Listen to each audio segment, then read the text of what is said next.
The November afternoon had turned grey and heavy, the kind of day when even the enchanted ceiling of the great hall seemed muted, reflecting clouds that promised rain but never quite delivered. Cedric Diggory pushed open the concealed entrance to the Hufflepuff common room. A barrel two from the bottom, middle of the second row, tapped to the rhythm of Helga Hufflepuff, and felt the immediate embrace of warmth and golden light. The common room welcomed him like an old friend. Low-ceilinged and underground, it might have felt oppressive in another house, but here the curved walls were painted the color of honey, and copper lamps cast everything in a perpetual sunset glow. Circular windows near the ceiling revealed the dandelion-dotted grass of the grounds outside, now darkening as dusk approached. The furniture was worn but comfortable, overstuffed armchairs with sunken cushions, sofas that seemed to enfold whoever sat in them, and scattered footstools covered in cheerful yellow fabric. Cedric dropped his bag beside his favorite chair near the fireplace, where flames crackled merrily despite the hour. House elves, he knew, kept the Hufflepuff fires burning longer and warmer than those in other common rooms, though he'd never quite understood why. The scent of burning applewood mixed with something else, perhaps the lingering sweetness from the kitchens directly above, where dinner preparations were already underway. Merlin's beard, "I thought Sprout would never let us go," came a voice from behind him. Hannah Abbott stumbled through the entrance, her blonde hair escaping from its plait, robes askew from the climb up from the greenhouses. "My back is absolutely done in from repotting those venomous tentaculars. I swear mine tried to strangle me twice." Only twice. Ernie Macmillan followed her in, looking rather pleased with himself despite the dirt smudged across his cheek. "Mine went for me 4 times. Professor Sprout said it showed they were healthy and robust." He said this with the pride of someone who just won a dueling competition, rather than narrowly avoided being throttled by a plant. Justin Finch-Fletchley brought up the rear, his muggle-born sensibilities still occasionally showing in moments like these. "In my old school, the most dangerous thing in the greenhouse was a wasp's nest. Here, the plants actively try to murder you, and it's considered educational." Cedric grinned, stretching his legs toward the fire. "Welcome to NEUT-level herbology. At least, you'll have impressive scars to show your grandchildren." "Assuming I survive to have grandchildren," Justin muttered, but he was smiling as he collapsed into the sofa opposite Cedric. Hannah took the chair beside Cedric's, pulling off her protective dragonhide gloves and examining her hands for injuries. Ernie remained standing just long enough to summon a house elf. A soft pop announced the arrival of a small creature wearing a tea towel embroidered with badgers. "Good evening, young masters and miss," the elf squeaked, enormous eyes blinking in the firelight. "What can Pipsy be bringing you?" "Hot chocolate, please, Pipsy," Ernie said warmly. "The real kind, with the cream and those little marshmallows, if there are any going. And maybe some of those biscuits from lunch," Hannah added hopefully. "The ones with the lemon cream." Pipsy's face split into a smile that seemed too wide for her small features. "Pipsy will be bringing the best hot chocolate and the freshest biscuits. Hufflepuff's is always so polite, always saying please and thank you, not like some houses Pipsy could mention." With another pop, she vanished. The 4 friends settled into comfortable silence, the kind that comes from years of shared classes common rooms, and the peculiar intimacy of house life. Outside the circular windows, the grass had faded to grey-green in the gathering dark. A few stray leaves tumbled past, caught in an autumn wind that couldn't quite reach them here, insulated as they were by earth and stone and the accumulated warmth of generations. Cedric let his eyes drift around the familiar space. The Hufflepuff common room had always felt like a living thing to him, more so than any other part of Hogwarts. Perhaps it was the plants. Copper pots of ferns and ivy hung from the rafters, their leaves trailing down like green waterfalls, and various cacti sat on windowsills, thriving in the patches of sunlight that reached them during the day. Or perhaps it was the portraits. He'd never counted them all, but there had to be at least 20 paintings scattered across the curved walls, tucked between tapestries and wooden panels. Unlike the portraits in the main corridors, which housed famous witches and wizards who loved to pontificate about their achievements, the Hufflepuff portraits were quieter. Most showed perfectly ordinary-looking people, a witch in a Victorian dress holding a watering can, a wizard in what looked like medieval robes reading a book, a young woman from perhaps the 1920s, her hair in finger waves, knitting something yellow and black, a groundskeeper with a friendly, weathered face, holding a wooden spade. These portraits usually dozed or occupied themselves with their painted activities, occasionally offering a word of encouragement to struggling students or commenting mildly on the weather.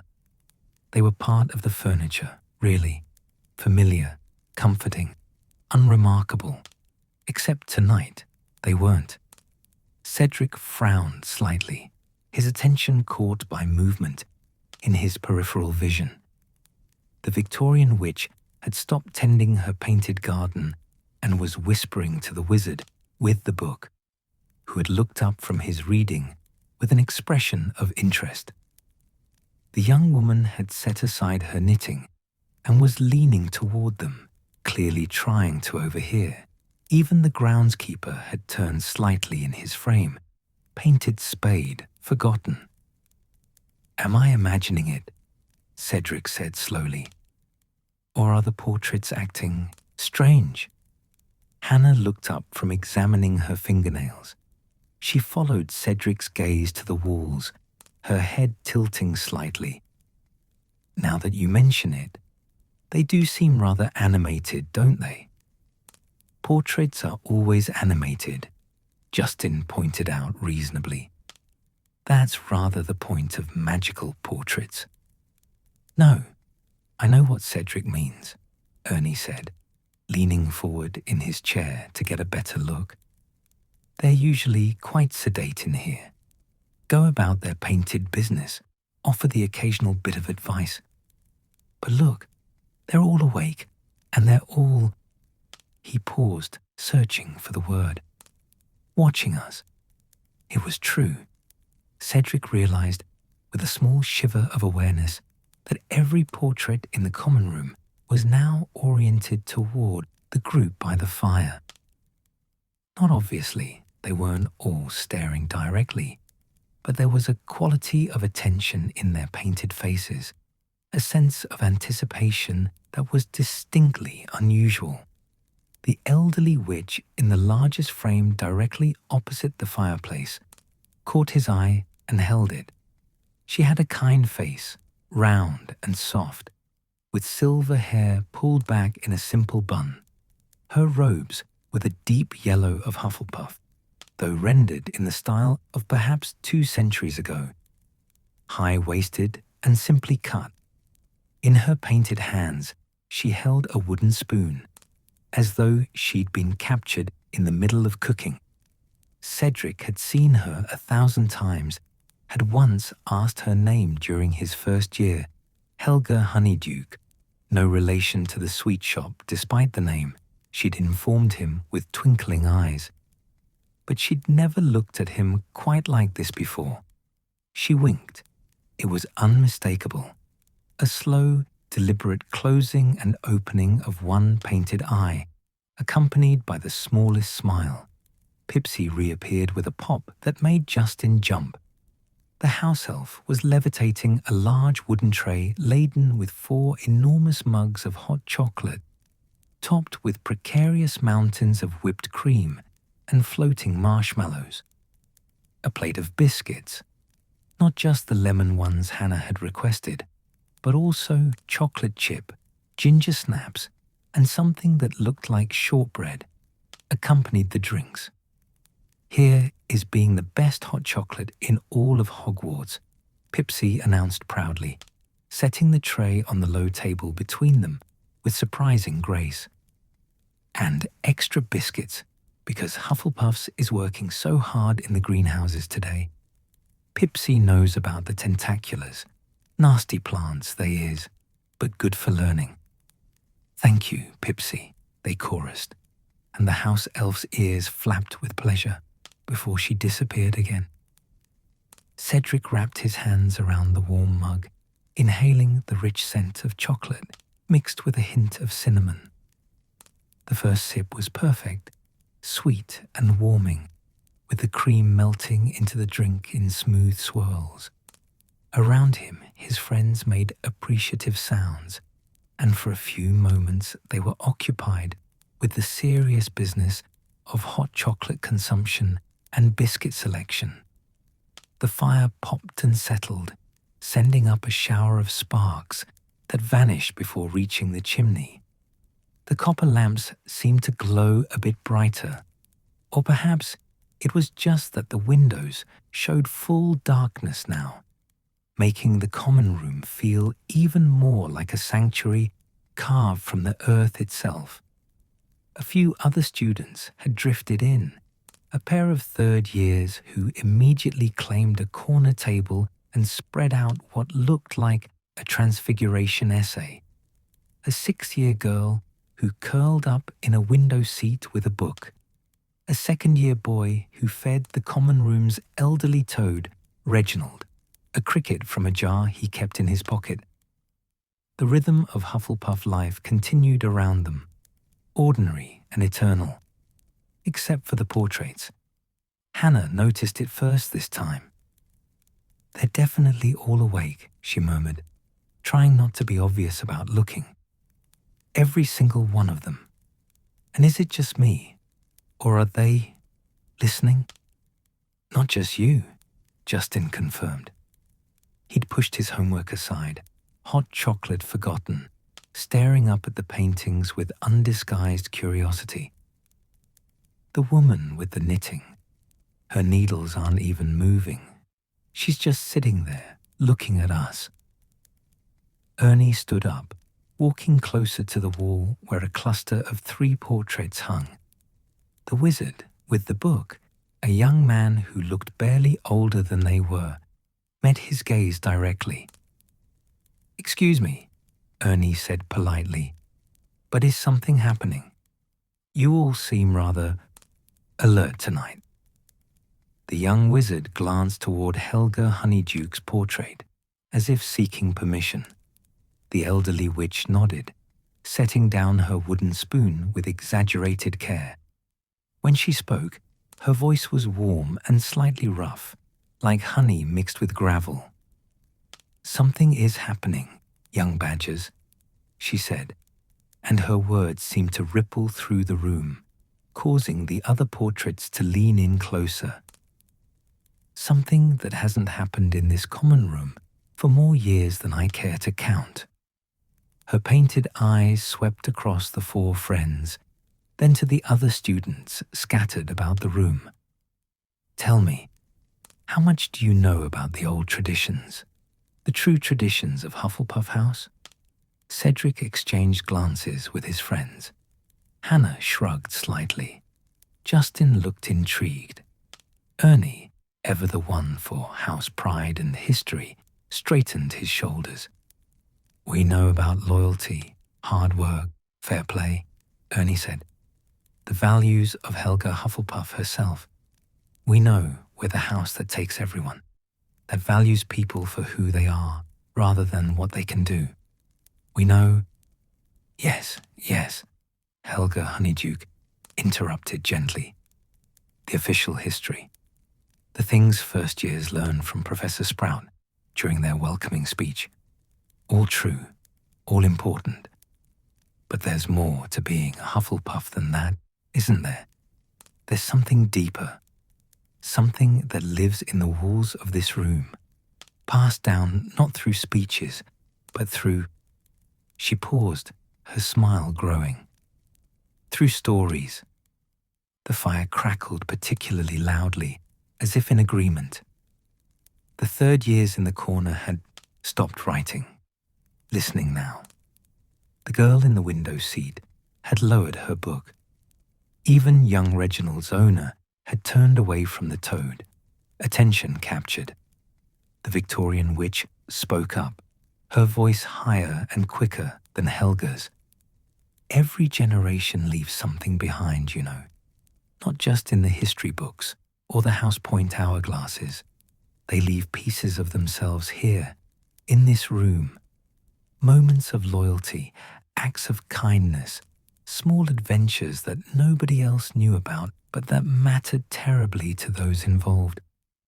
We remember, added the groundskeeper, his accent marking him as Scottish, his voice carrying the lilt of someone used to open spaces and wind. That's what portraits do, isn't it?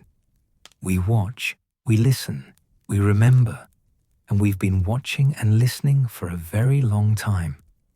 Cedric felt something shift in the room, not physically, but atmospherically. The common room suddenly felt older, deeper, as though the comfortable furniture and cheerful paint were just a surface, and underneath lay centuries of accumulated warmth and memory. "What are you suggesting?" he asked softly. Helga Honeyduke leaned forward in her frame, and her painted eyes seemed to reflect the firelight, making them dance with warmth and mischief. "I'm suggesting, dear boy, that tonight, this grey November evening, when you're all settled and comfortable, when the fire is warm and the chocolate is hot and the world outside is cold and dark, tonight might be the perfect night for a Hufflepuff tradition that's been too long neglected." She paused for effect, and every portrait in the room seemed to hold its breath. "Tonight," she said, "we tell the old stories, the ones that make this room what it is, the ones that remind us why Hufflepuff loyalty isn't just a word. It's a living thing, passed from one generation to the next, connecting every witch and wizard who ever called this common room home." The room was utterly silent. Even the fire seemed to have quieted, waiting. Then Hannah Abbott, practical and kind, set down her hot chocolate and smiled. "Well then," she said simply, "we're listening." And just like that, everything changed. The portraits seemed to exhale collectively, a rustling of painted fabric and shifting of frames that shouldn't have been audible, but somehow was. Helga Honeyduke clasped her painted hands together, the wooden spoon she'd been holding now resting against the edge of her frame, and her entire bearing transformed from that of a pleasant background fixture to something far more substantial, a storyteller settling into her role. "Gather closer then," she said, and though her voice didn't rise in volume, it carried through the common room with unexpected authority. "You third years in the corner, Abigail and Thomas, isn't it?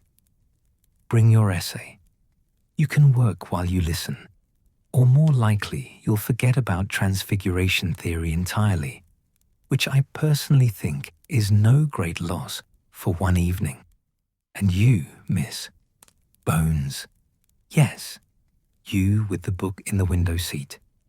Susan, dear, come join the fire. This isn't a story for reading alone in corners. Susan Bones looked startled at being addressed directly by a portrait, but she closed her book and moved toward the larger group, settling onto the arm of Hannah's chair. The third years exchanged glances, then gathered their parchments and quills and relocated to a sofa closer to the hearth. The second-year boy, after depositing Reginald safely in his favorite copper pot, crept closer as well, sitting cross-legged on the floor near Cedric's feet. Within moments, what had been scattered individuals occupying a common space had become something else. An audience, a gathering, a circle drawn not by chalk, but by attention and firelight. More students trickled in through the barrel entrance, presumably returning from the library or dinner preparations, or wherever 5th and 6th years went on grey November evenings. Each one, upon entering, seemed to sense the change in atmosphere. They didn't question it, didn't ask what was happening. They simply found spaces to sit or stand, drawn by the same inexplicable pull that had gathered the others. Cedric watched this transformation with fascination. The Hufflepuff common room was always welcoming, always comfortable.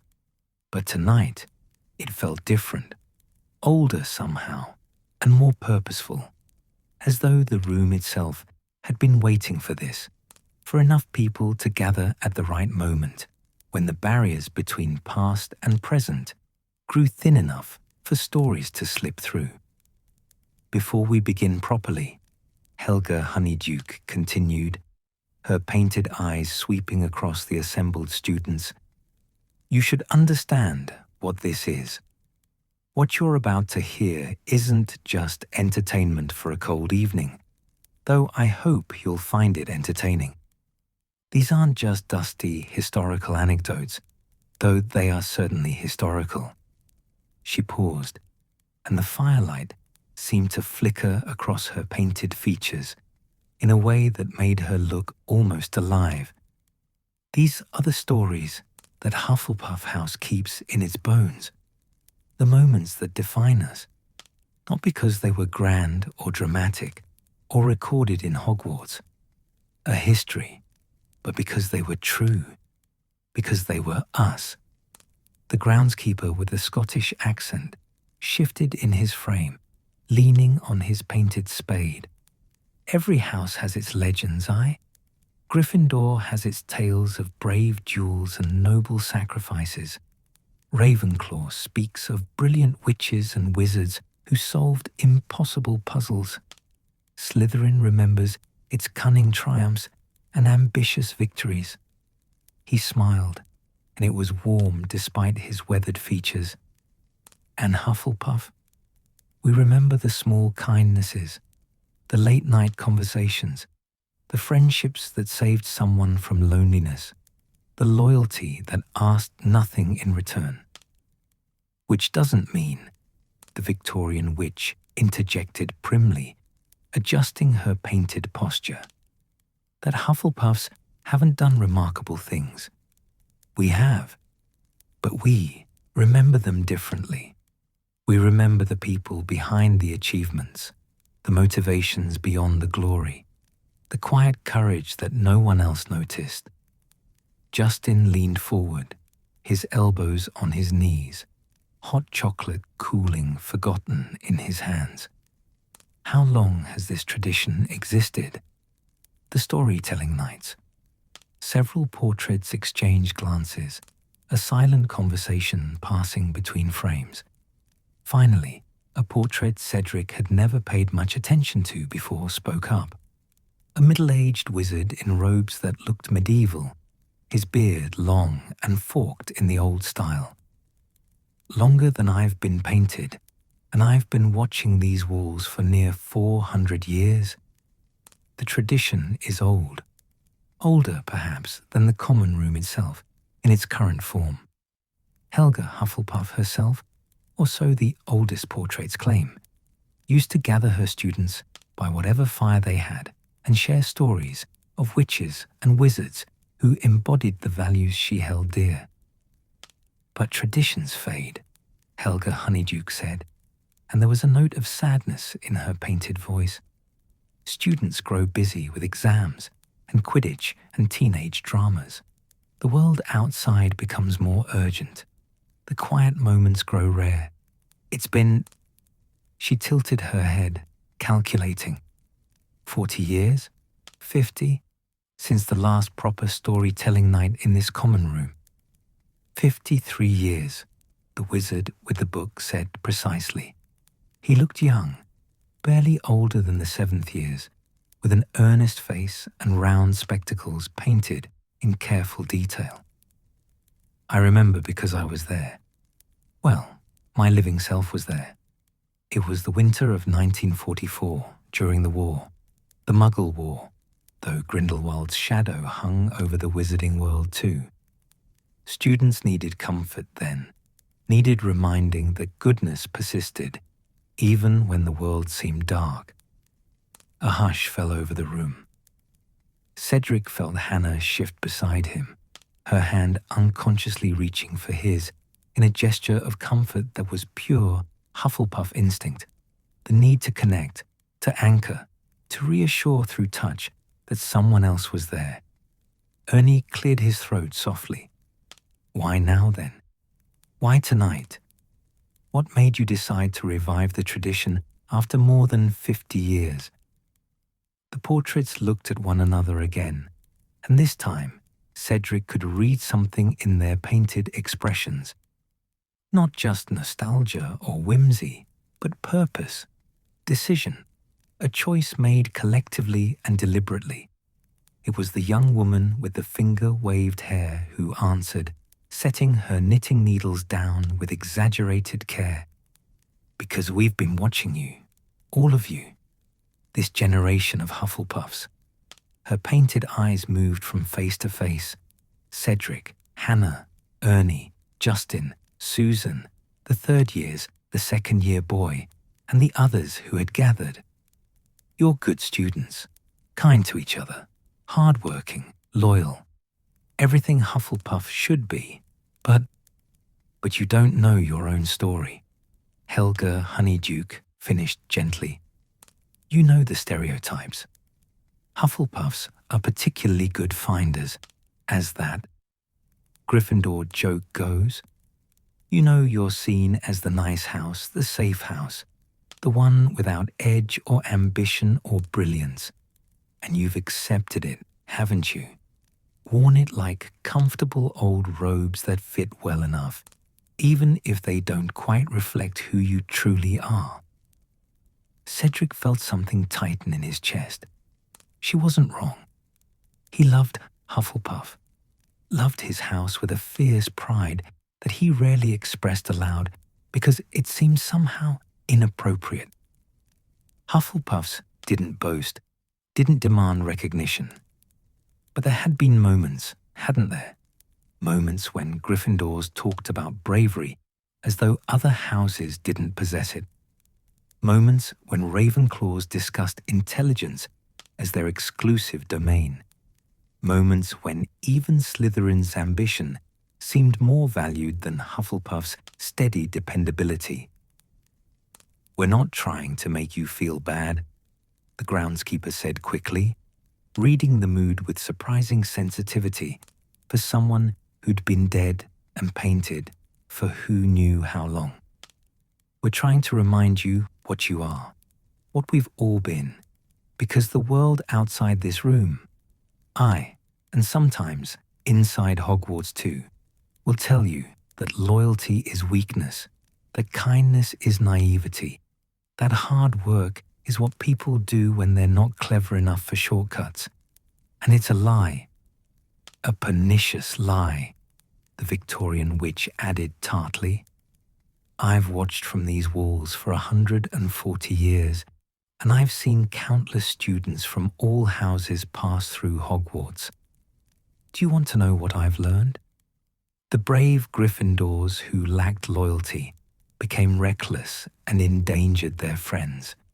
The brilliant Ravenclaws without kindness became cruel with their intelligence.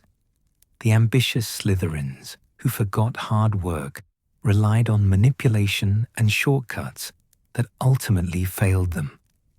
She leaned forward in her frame, and her painted face was fierce.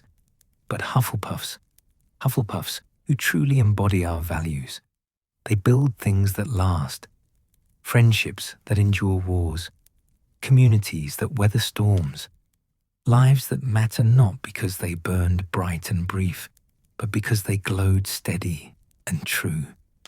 The fire crackled loudly, sending up sparks that danced like fireflies before disappearing up the chimney.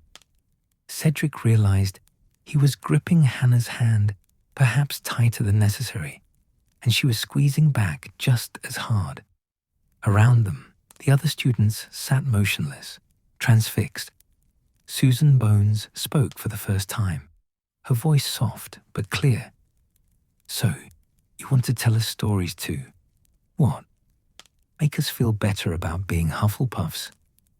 "No," Helga Honeyduke said firmly.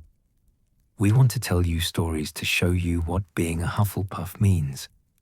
The real meaning, not the sanitized version in the Sorting Hat song or Professor Sprout's welcome speech, though both are lovely in their way. We want you to understand that you're part of something that stretches back centuries, a legacy of witches and wizards who chose loyalty over glory, community over individual triumph, kindness over easy cruelty." The medieval wizard with the forked beard gestured broadly with one painted hand. "Think of it as a thread, golden if you'll forgive the obvious color choice, that runs through time. Every Hufflepuff who ever sat in this common room, who ever warmed themselves by this fire, who ever helped a struggling housemate or stood up for someone who couldn't stand up for themselves, they added to that thread. They wove themselves into it. And it holds, through wars and peace, through dark times and light, through changes in the castle and the wider world. The thread holds, because it's made of loyalty and love, and the quiet certainty that some things matter more than personal glory."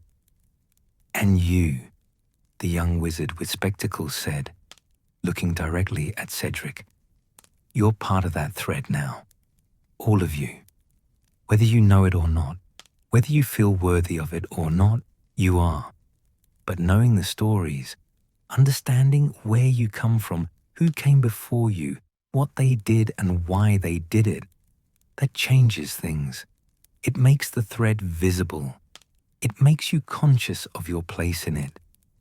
Cedric felt something shift inside him, a recognition he couldn't quite name. It was similar to the feeling he'd had when the Sorting Hat had placed him in Hufflepuff. That sense of coming home to a place he'd never been before, of belonging to something larger than himself. Ernie, ever practical despite his Hufflepuff heart, raised a hand slightly as if they were in class. "How does this work then? Do you just tell us stories? Do we just listen?" "Exactly that," Helga Honeyduke said, smiling. "We tell, you listen. Though questions are welcome, and reflections, and connections to your own experiences. This isn't a lecture. It's a conversation across time. We speak from the past. You respond from the present. And together, we create something that will echo into the future."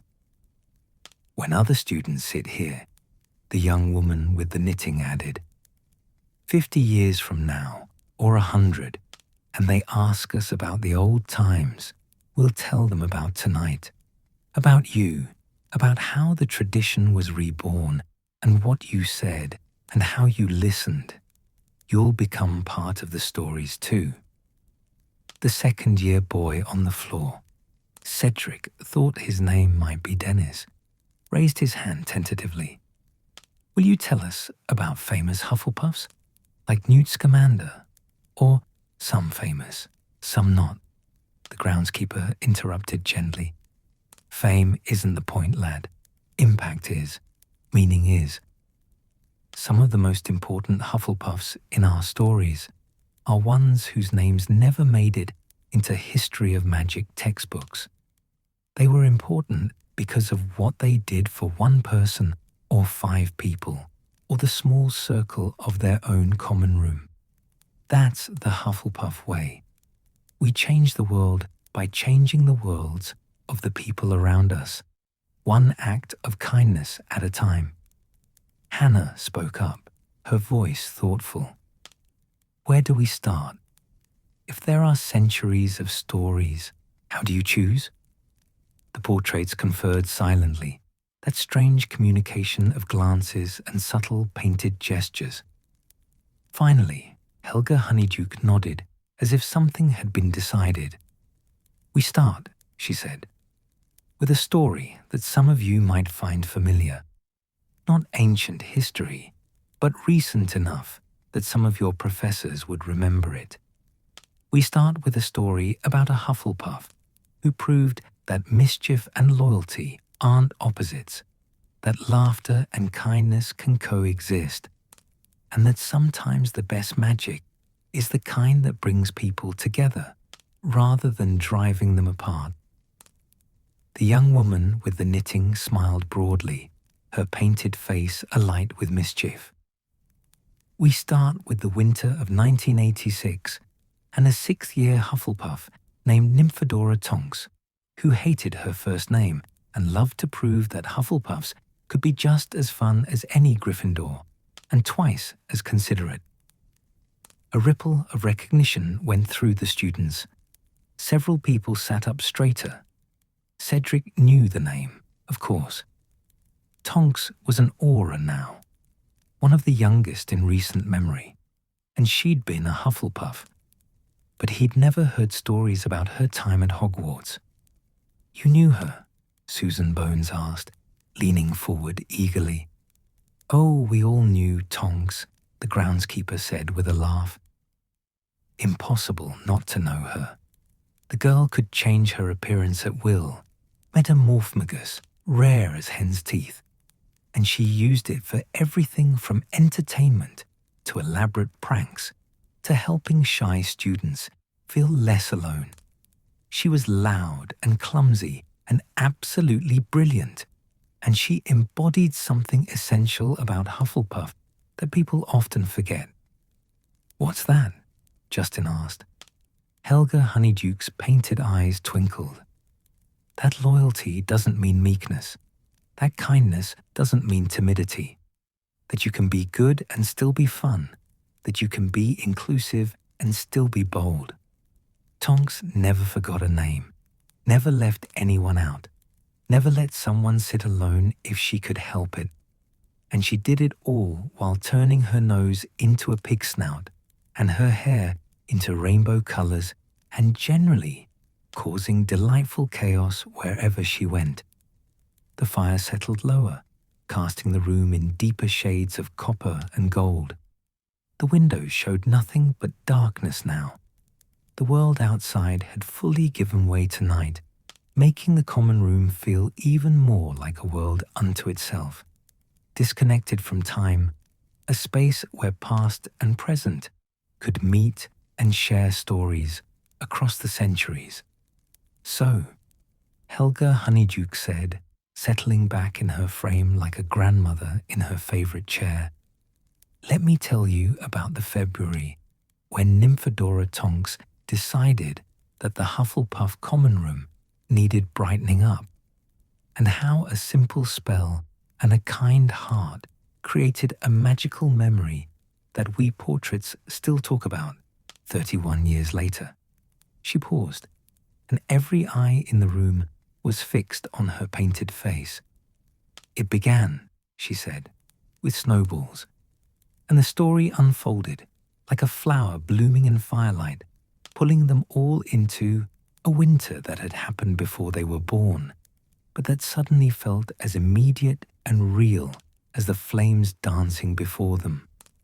Helga Honeyduke's painted features softened with memory, her eyes taking on a distant quality that somehow made her seem more present rather than less. When she spoke, her voice carried a warmth that filled the common room like the heat from the fire. February of 1986 was particularly dreary, she began, even by Scottish standards. The kind of winter where the sun barely manages to crawl above the horizon before giving up and sliding back down. Rain that wasn't quite sleet, cold that wasn't quite freezing, just a grey, miserable dampness that seeped into your bones and made even getting out of bed feel like an act of heroism.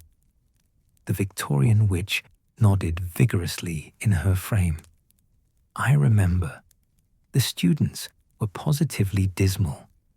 Even down here, where we're usually protected from the worst of the weather, you could feel it, the heaviness, the gloom. Everyone was trudging about like they were carrying extra weight. OWLs were approaching for the 5th years, the young wizard with spectacles added, adjusting them in a gesture that looked habitual even in paint. Annuities for the 7th years. Valentine's Day had just passed, which always leaves half the school either insufferably happy or thoroughly miserable, and the weather made going outside nearly impossible, so everyone was cooped up, getting on each other's nerves. Helga Honeyduke picked up the thread again. Nymphadora Tonks, and I use her full name because she's not here to hex me for it, was a 6th year that winter. 16 years old, gangly and clumsy in the way of teenagers who've grown too fast for their bodies to keep up. She was forever tripping over her own feet, knocking things off tables, walking into door frames. But her metamorph magus abilities were already well developed, and she used them constantly. Show off, muttered a portrait Cedric hadn't heard speak before, an elderly wizard in a frame near the ceiling, though his tone was more affectionate than critical. She wasn't showing off, Helga corrected gently. She was sharing. There's a difference.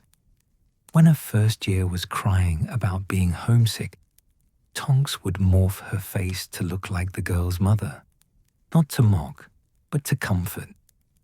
When someone was nervous about a presentation, she'd transform into a ridiculous version of Professor Flitwick to make them laugh and ease the tension. She used her gift to make other people feel better, which is perhaps the most Hufflepuff thing imaginable. Cedric found himself smiling. He could picture it, a girl with constantly changing features, using something extraordinary to do something fundamentally kind.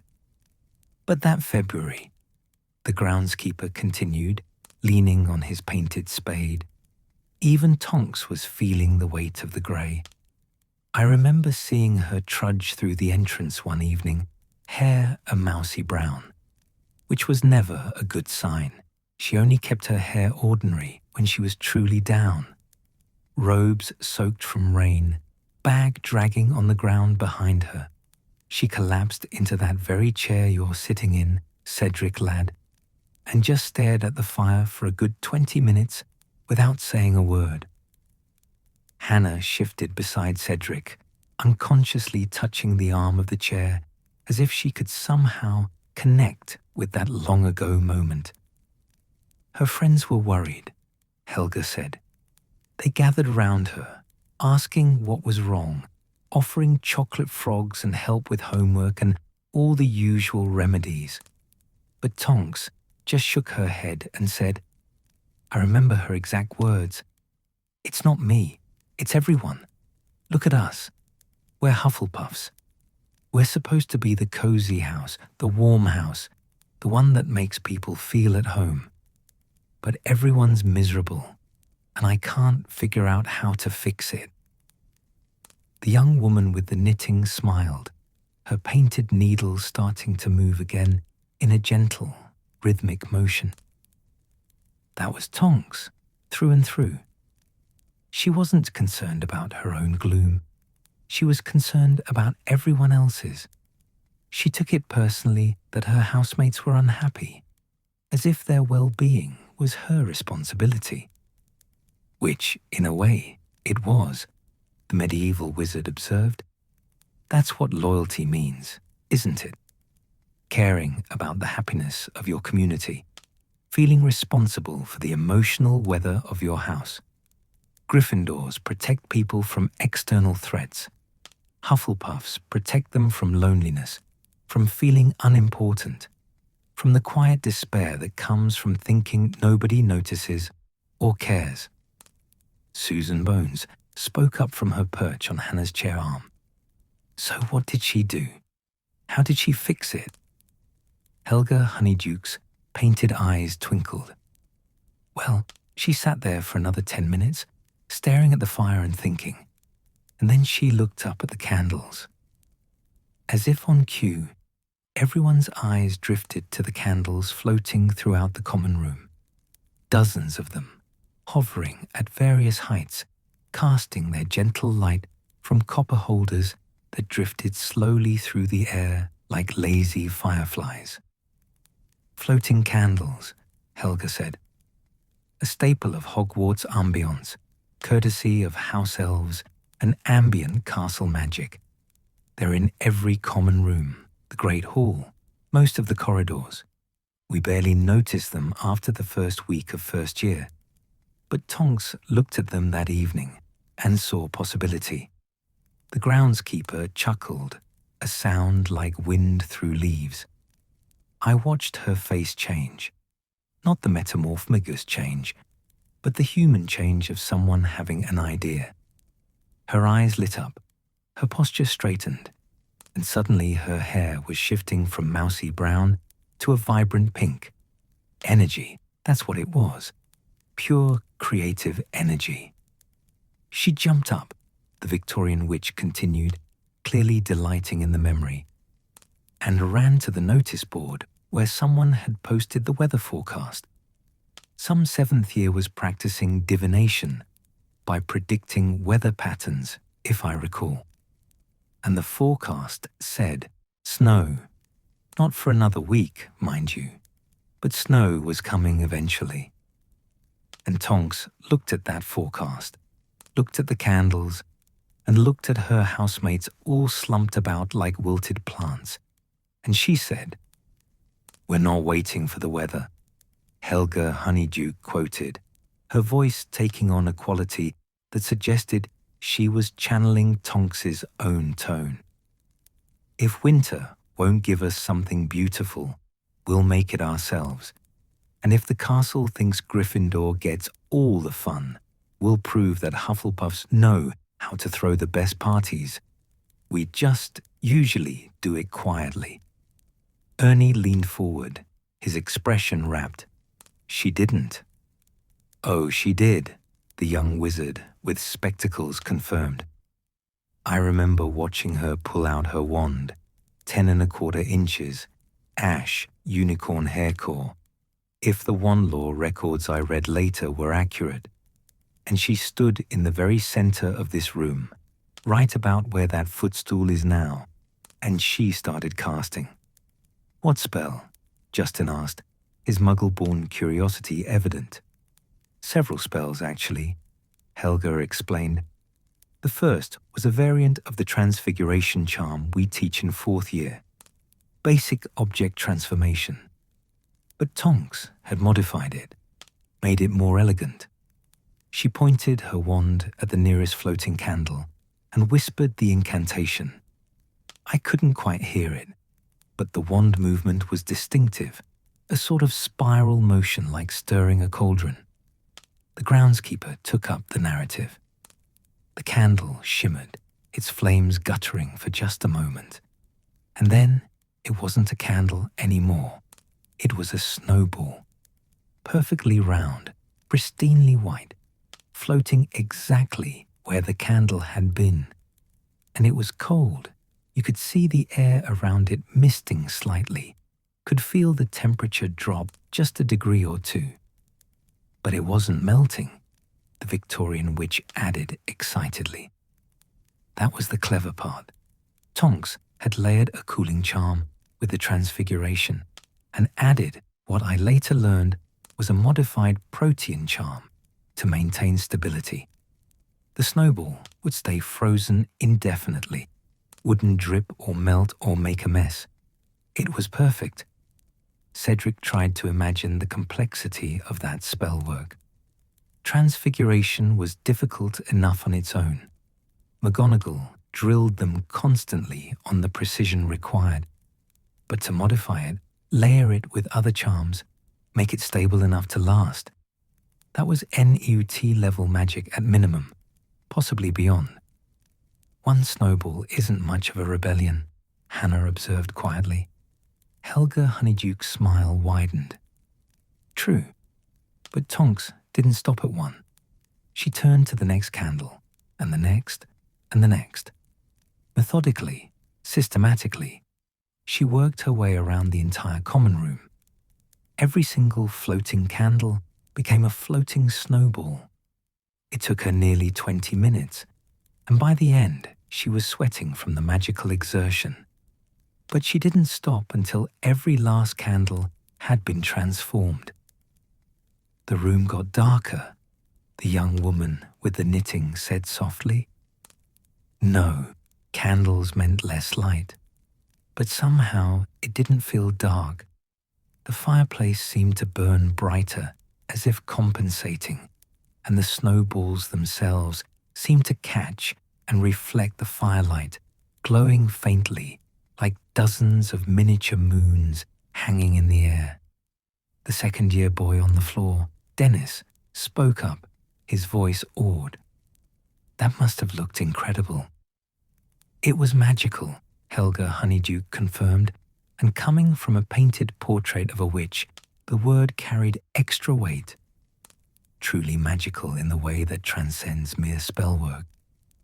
The common room was transformed. Instead of a cozy underground space that felt heavy and enclosed during grey weather, it suddenly felt like a winter wonderland.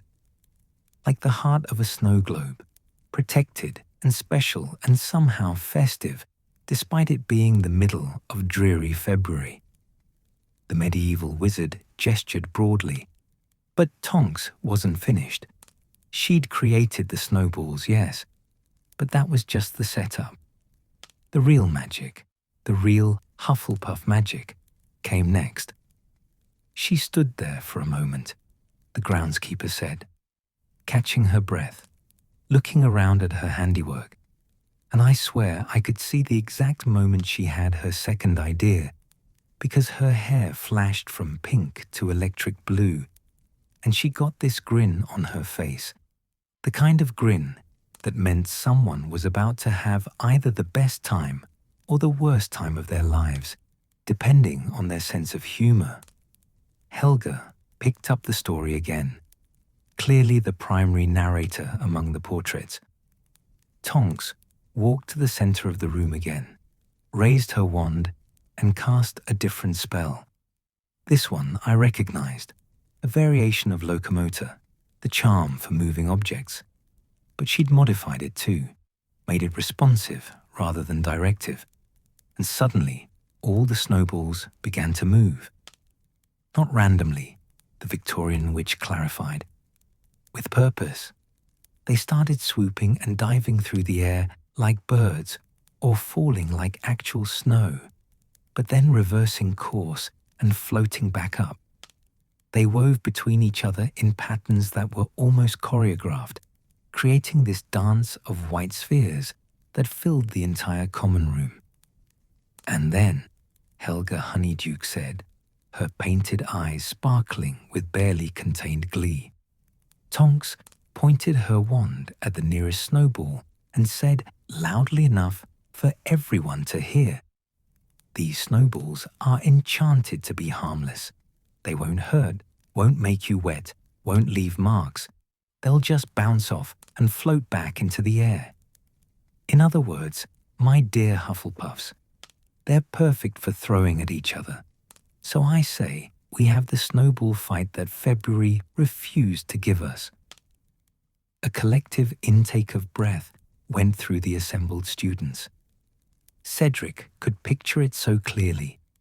The transformed common room, the floating snowballs, and Tonks standing there with her blue hair and mischievous grin, essentially giving her entire house permission to cause controlled chaos. Did people actually do it? Susan asked. Did they join in? The Hogwarts groundskeeper laughed, a deep, warm sound. Not immediately. You have to understand, Hufflepuffs aren't naturally inclined toward chaos, even the fun kind. Everyone just sort of stared for a moment, uncertain. This wasn't how common rooms worked. This wasn't proper behavior. We study here. We chat quietly. We help each other with homework. We don't throw things at each other, even magical snowballs. But Tonks, Helga continued, wasn't about to let propriety ruin a perfectly good idea.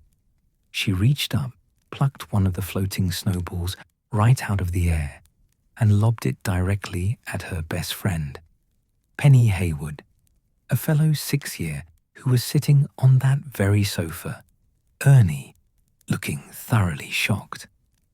Ernie glanced down at the sofa he was sitting on, as if he could see through time to that moment.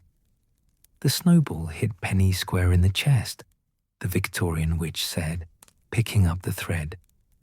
And true to Tonks's word, it bounced off harmlessly, leaving no mark, no wetness, nothing but the sensation of being hit by something very cold and very soft. Penny stared at Tonks. Tonks stared back. And then Penny started laughing. That's what broke the dam, the young wizard with spectacles observed. Laughter. Once people realized this was genuinely fun, genuinely harmless, the Hufflepuff Reserve crumbled. Penny grabbed a snowball and threw it back at Tonks. Missed completely, hit a 4th-year boy instead.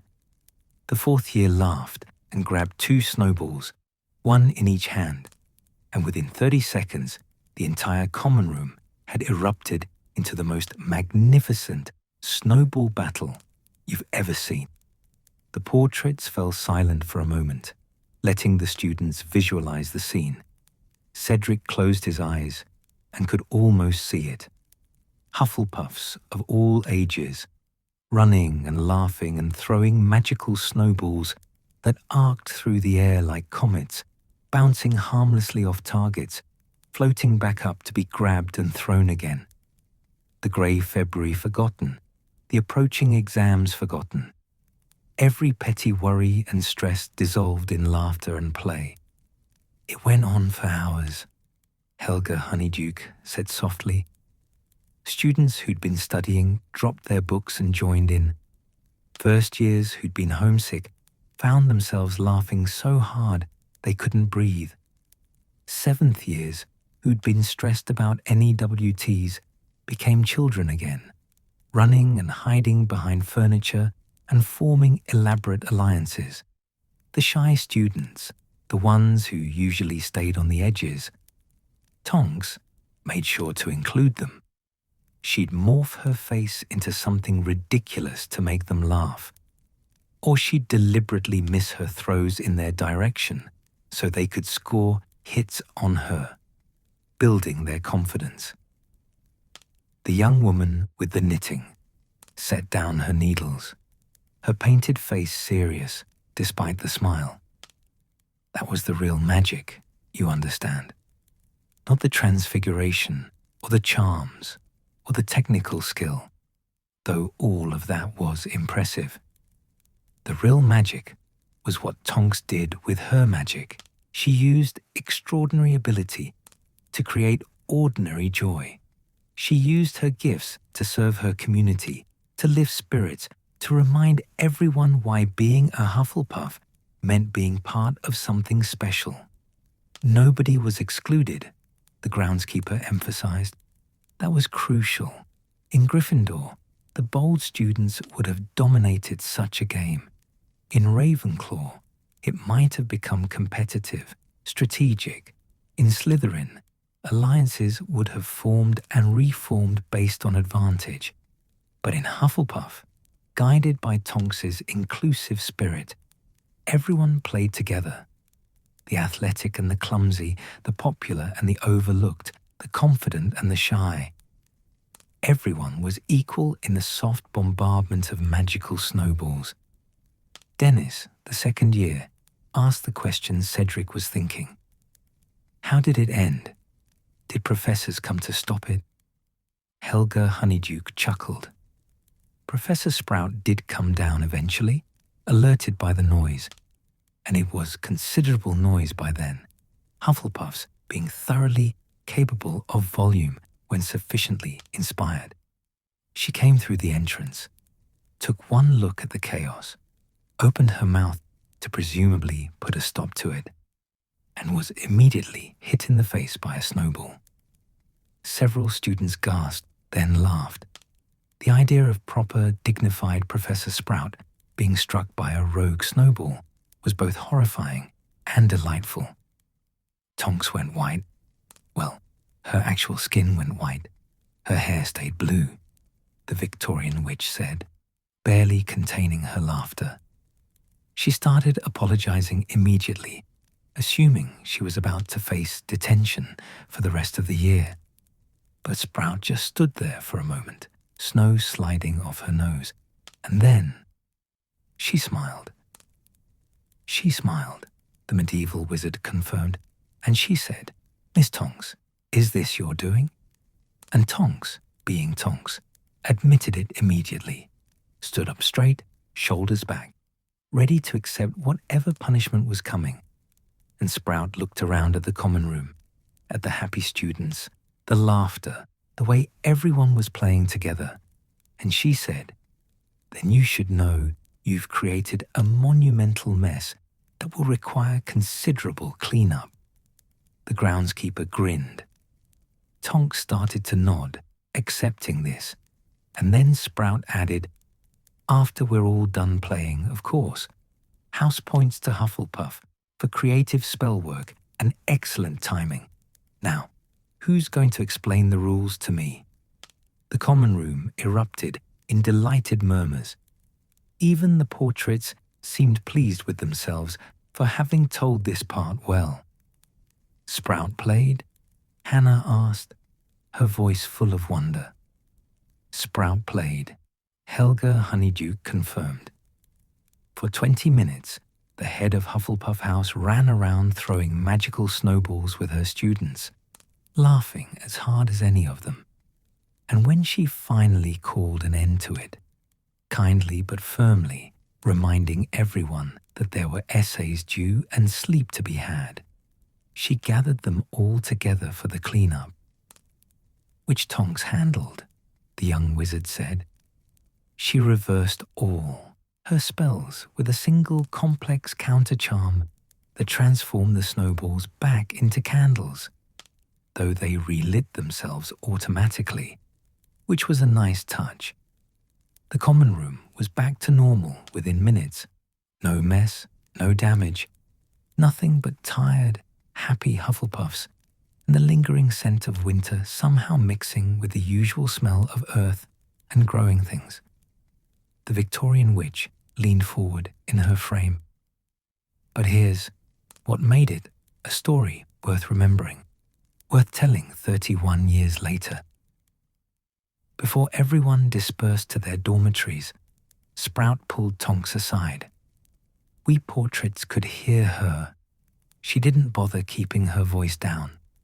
She told Tonks that she'd done something important that night, something that had nothing to do with the technical brilliance of her spell work. "What did she say?" Justin asked quietly. Helga Honeydew's voice was soft but clear. She said, "Miss Tonks, you used your considerable gifts tonight to make your housemates happy. You saw a need, not a dramatic need, not a life or death crisis, but a real need nonetheless, and you filled it. You reminded everyone that being a Hufflepuff means creating home wherever we are, means turning ordinary spaces into extraordinary memories, means caring enough about others to spend energy making them smile. That is magic in its truest form. 5 points to Hufflepuff for your exam preparation work this week. But know that what you did tonight is worth far more than points. Silence fell over the common room. The fire crackled gently, and somewhere in the distance, a clock struck 9 o'clock. Outside the circular windows, the darkness was complete. But inside, the copper lamps glowed warmly, and the faces of the assembled students reflected something between joy and understanding. Cedric felt Hannah squeeze his hand again. He looked around at his housemates, at Ernie's proud expression, at Justin's thoughtful face, at Susan's smile, at the younger students' wonder. And he understood what the portraits had been trying to show them. This was what Hufflepuff meant. Not grand gestures or heroic sacrifices or brilliant discoveries.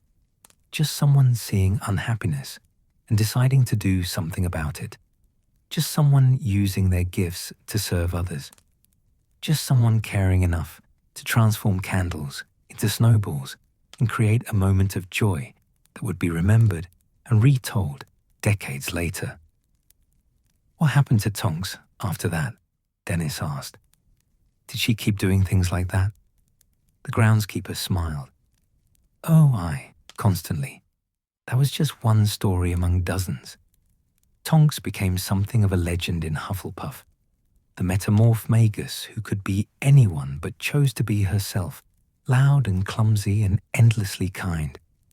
She graduated the next year, became an aura, and from what we portraits hear from visiting students and staff gossip, she's still out there being brilliant and kind in equal measure, and causing delightful chaos wherever she goes, the Victorian witch added, with approval. Helga Honeyduke settled back in her frame, her painted features soft with satisfaction. So that's the first story, Tonks and the Snowball Rebellion of 1986. A reminder that Hufflepuff magic isn't about power or prestige. It's about seeing what needs doing and doing it with love. It's about using whatever gifts you have, extraordinary or ordinary, to make your corner of the world a little brighter, a little warmer, a little more like home. The portraits fell silent, and the story settled over the room like a comfortable blanket. Cedric realized his cheeks hurt from smiling, realized that the grey gloom of the November evening had somehow been transmuted into something golden and warm, just as Tonks had transformed candles into snowballs all those years ago. Magic, he thought, real magic, and the portraits, watching their students with painted eyes full of satisfaction, seemed to agree. The fire had burned lower while the portraits told their story of Tonks, settling into a bed of glowing embers that pulsed with steady warmth. Someone, perhaps one of the house elves, moving invisibly through the room, had replenished the hot chocolate, and fresh mugs now sat steaming on the low tables, along with a plate of ginger biscuits that hadn't been there before. The common room had grown fuller too. More students had drifted in during the telling, drawn by some unspoken signal that something important was happening by the hearth. Cedric shifted in his chair, reluctant to break the spell of the previous story, but curious what would come next. Around him, his housemates wore similar expressions, thoughtful, content, waiting. The portraits seemed to be conferring again in their silent way, painted eyes meeting across frames, small gestures passing between them like ripples across water. It was the stern-looking wizard from the 1920s who spoke next. Cedric had noticed him before, a tall, angular man with iron grey hair and robes in the severe style of that era, high-collared and buttoned to the throat. His painted face usually wore an expression of dignified disapproval, as though the modern world and its students were a constant disappointment. But now, as he leaned forward in his frame, something had softened in his features. "You'll think," he began, his voice clipped and precise with the accent of someone educated at a time when elocution was considered essential, "that all our stories are about grand gestures and dramatic transformations, snowball fights and spectacular magic. But the truth of Hufflepuff, the deep truth, is often quieter than that." He paused, and the Victorian witch nodded encouragingly from her frame. "My name," he continued, "is Cornelius Finch-Hatton. I was a Hufflepuff prefect in 1923, 6th year, and I fancied myself rather important. Top marks in potions, captain of the Gobstons team. Yes, we took it seriously then, and generally convinced that my academic success made me superior to my peers." His painted mouth twisted slightly, self-deprecating. "I was, to put it bluntly, an insufferable prig." A few students chuckled, surprised by the honesty. Cedric found himself leaning forward, intrigued. This wasn't the kind of introduction he'd expected. "That October," Cornelius continued, "a first-year Muggle-born girl arrived in our common room, in tears. This wasn't unusual. First years cry for all sorts of reasons, homesickness being the primary one. But this girl, Emily, was sobbing so hard she could barely breathe. Her housemates had brought her down from the dormitory, utterly at a loss for how to help her." The groundskeeper shifted in his frame, his expression sympathetic. "I remember Emily. Tiny thing, all knees and elbows, with hair that stood up in every direction no matter what she did to it. Looked perpetually startled, like a baby owl. She was failing," Cornelius said bluntly. "Failing every class. Not because she lacked intelligence or dedication, but because she didn't understand the fundamental context. She didn't know what magic was supposed to feel like, how it worked, why certain wand movements mattered. Her classmates, magical-born children, had absorbed this knowledge from infancy, the way you absorb language from the people around you. But Emily had arrived at Hogwarts 3 months earlier, with nothing but enthusiasm and terror in equal measure and no foundation to build upon." Hannah made a soft sound of sympathy beside Cedric. Justin, Muggle-born himself, had gone very still, his expression suggesting he understood exactly what Emily had faced. "The other first years had tried to help," the Victorian witch interjected gently. "Sweet children, really. But they didn't know how to explain things that seemed obvious to them. It was like trying to teach someone to breathe. You do it automatically. You've always done it. And translating that automatic knowledge into conscious instruction is extraordinarily difficult." Cornelius nodded. Emily's situation was becoming desperate. She'd received warnings from 3 professors. Her wand work was dangerous. She'd nearly set herself on fire in charms, and she was convinced she'd be expelled before Christmas. The thought of returning home to her parents, of admitting she'd failed at the magical world she'd been so excited to join, was destroying her. "What did you do?" Susan Bones asked softly. "Did you help her?" The stern wizard's painted face took on an expression of discomfort. "No, at least not at first. I was too busy with my own studies, my own importance. I remember thinking that it wasn't my problem, that if Emily couldn't keep up, perhaps she didn't belong at Hogwarts. Horrible thought, of course. But I was 17 and arrogant and convinced that natural talent was all that mattered. He paused, and something shifted in his painted posture. But there was another prefect that year, Thomas Greengrass, 7th year, who worked in the kitchens part-time to help pay for his school supplies. His family had lost their fortune in a bad Gringotts investment. The medieval wizard spoke up, his voice warm. "I remember Thomas. Good lad. Quiet, steady. The kind of student who never drew attention to himself, but somehow always appeared when someone needed help." Thomas overheard Emily crying that night. Cornelius continued. And instead of passing by, instead of assuming someone else would handle it, he sat down next to her and asked what was wrong. She told him everything, her confusion, her fear, her absolute certainty that she was going to fail and be sent home in disgrace.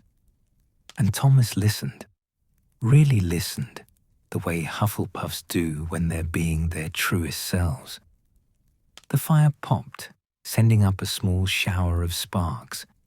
Several students had pulled out their own homework, quills and parchment balanced on knees, ostensibly working, but clearly listening to every word. Then Thomas did something I didn't understand at the time, Cornelius said. He asked Emily if she'd like to meet him in the common room every evening after dinner. Not for formal tutoring. He wasn't positioning himself as an expert, but just to talk about magic, to explain from the ground up what magic actually was, how it felt, why it worked, all the things that magical-born children absorb without thinking. He would teach her consciously and deliberately. That's a huge commitment, Ernie observed, his prefect's mind clearly calculating the time involved. Every evening? With any WTs approaching? Every single evening, Cornelius confirmed, for months. Thomas would finish his own homework, help in the kitchens to earn his stipend, and then spend 2 hours with Emily, patiently explaining concepts that most of us took for granted. What magic felt like flowing through a wand. Why pronunciation mattered in incantations, not just accuracy, but the intention behind the words. How to sense whether a spell was working before it manifested, so you could adjust rather than simply trying and failing repeatedly. The young wizard with spectacles adjusted them thoughtfully. That's not just tutoring, that's foundational education. That's teaching someone an entirely new way of perceiving the world. Exactly, the Victorian witch said, her knitting needles clicking softly in her frame. And Thomas did it without fanfare, without expecting recognition or points or praise. He did it because Emily needed help, and he had the knowledge to provide it, and that was reason enough. Cornelius's painted expression had grown softer as he spoke, the severity replaced by something that looked almost like regret. I watched them sometimes, from across the common room. I'd be working on my own essays, advanced potions theory, complex transfiguration problems, and I'd see Thomas and Emily at their table, her face scrunched in concentration as he explained some basic concept for the 3rd or 4th time, never losing patience, never making her feel stupid for not understanding immediately. Did it work? Dennis asked from his spot on the floor. Did Emily pass her classes? She did more than pass, the groundskeeper said with satisfaction. By Christmas, she'd caught up enough to scrape acceptable marks in most subjects. By the end of the year, she was performing at the same level as her peers. Not brilliant, but solid, competent. She stayed at Hogwarts, graduated 7 years later, became a perfectly respectable witch who worked in the Department of Magical Transportation. married a Ravenclaw from her year, had 3 children, and by all accounts lived a happy, ordinary, magical life. Because Thomas Greengrass spent 2 hours every evening teaching her to understand magic, Hannah said quietly. Because Thomas Greengrass saw someone struggling and decided to do something about it, Cornelius corrected. That's the distinction. Lots of people saw Emily struggling. Her doormates saw it. Her professors saw it. I saw it. But Thomas was the one who acted, who committed time and energy and patience to helping her succeed, even though it cost him something. What did it cost him? Justin asked. And there was something personal in his tone, as though he were asking on behalf of all Muggleborns who'd needed help and received it. The stern wizard met Justin's eyes through the medium of paint and time. His NEWT results. Not dramatically. He still passed everything, still qualified for the career he wanted. But his marks were lower than they should have been, lower than mine certainly, because he'd spent his study time teaching Emily instead of perfecting his own work. I received an outstanding in potions. Thomas received exceeds expectations. I was offered a prestigious apprenticeship with a master potioneer in London. Thomas took a position at St. Mungo's in a junior role, working his way up slowly. Silence fell over the common room. Cedric felt something tighten in his chest. The unfairness of it, the sacrifice that Thomas had made, and how it had cost him tangible opportunities. "You're thinking it's not fair," Cornelius said, reading the mood of the room with surprising accuracy for someone who'd been dead and painted for decades.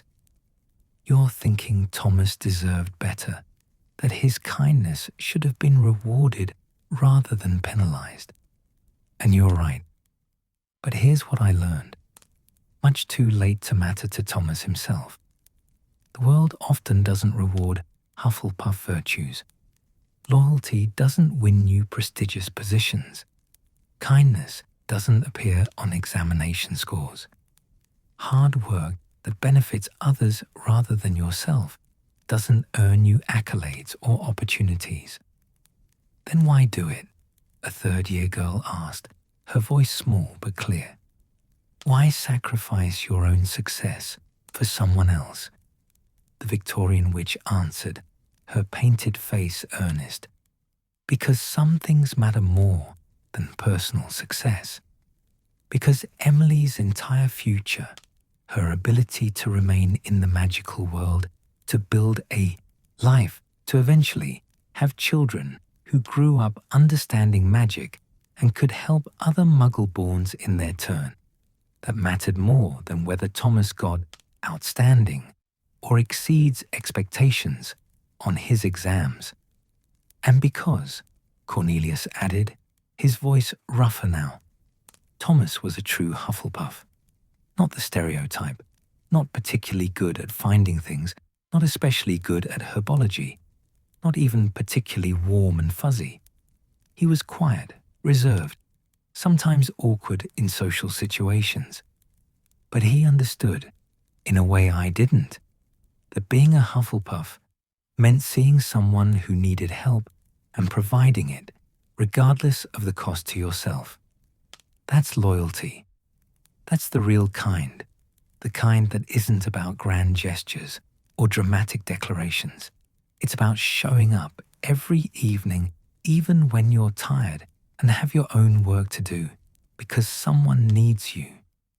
Cedric glanced at Justin, saw the shine of unshed tears in his friend's eyes, and understood. Every Muggle-born student at Hogwarts had their own Thomas Greengrass story, someone who'd taken the time to explain the inexplicable, to translate magical common sense into words, to patiently answer questions that seemed obvious to everyone else. What happened to Thomas? Hannah asked. You said you learned this too late to matter. Does that mean? Cornelius nodded slowly. Thomas Greengrass died young, dragonpox, during an outbreak in the 1930s. He was working at St. Mungo's, treating patients, and caught it himself. 43 years old, with a wife and 2 children, and a modest career helping people, rather than achieving greatness. I heard about his death years after it happened. I'd lost touch with most of my Hogwarts connections by then, too busy with my own important work. The bitterness in his painted voice was evident. I was 60 years old, successful and respected, and thoroughly alone when I heard, and I realized that I couldn't remember the names of anyone I'd tutored, anyone I'd helped, anyone whose life I'd meaningfully improved.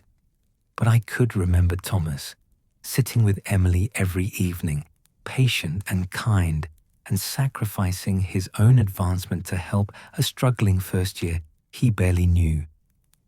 The room had gone very quiet. Even the portraits in other frames seemed to have stilled, listening. That's when I understood what I'd missed, Cornelia said softly. Thomas had been building something that would outlast him. Not a great discovery or a prestigious position, but a web of kindness and help that would ripple forward through time. Emily succeeded because of him. She taught her own children to help Muggle-borns. Those children grew up and did the same.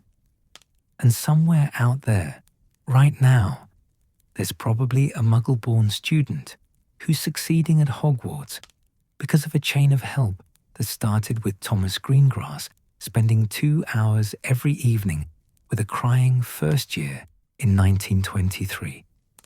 Hannah was crying silently, tears running down her cheeks. Susan had moved from the chair arm to sit on the floor beside Dennis, her arms wrapped around her knees. Even Ernie, usually so composed, looked deeply affected. I had this portrait made, Cornelius concluded, and requested that it be placed in the Hufflepuff common room so I could watch students and remember what I'd learned too late, so I could see Thomas in every student who helps a struggling housemate, who sacrifices study time to explain a concept, who chooses kindness over personal advancement. And I see him constantly. That's the gift of Hufflepuff. It produces Thomas Greengrasses in every generation, steady and quiet and endlessly patient, building foundations for other people's success. The painted Victorian witch had pulled out a handkerchief and was dabbing at her eyes, even though painted eyes couldn't actually produce tears. It's one of my favorite kinds of Hufflepuff story, she said, voice thick. Not the dramatic ones, but the quiet ones, the ones about someone showing up day after day, doing the unglamorous work of truly helping someone else. Do you have a story like that? Susan asked her gently. The Victorian witch smiled through her painted tears. Oh, dozens of them. Decades of them. But there's one. She glanced at the other portraits, received encouraging nods, and settled herself in her frame. There's one from my time, the 1880s, that I think about often. It's about a group of Hufflepuff students and a thestral. The shift in topic was jarring enough that several students looked up in surprise. Thestrals, the skeletal winged horses visible only to those who'd witnessed death, seemed an odd subject for a Hufflepuff story. I didn't know thestrals were at Hogwarts that early, Ernie said, his love of magical creature lore evident in his tone. The groundskeeper chuckled. They've always been here, lad, living in the Forbidden Forest, pulling the carriages, generally being useful despite looking like something from a nightmare. Most students can't see them, of course, which leads to a lot of confusion about how the carriages move themselves. This story takes place in winter. The Victorian witch began settling into the rhythm of storytelling. January of 1887, to be precise. A group of fifth-year Hufflepuffs, 6 of them, 3 boys and 3 girls, were studying in an unused classroom on the 3rd floor.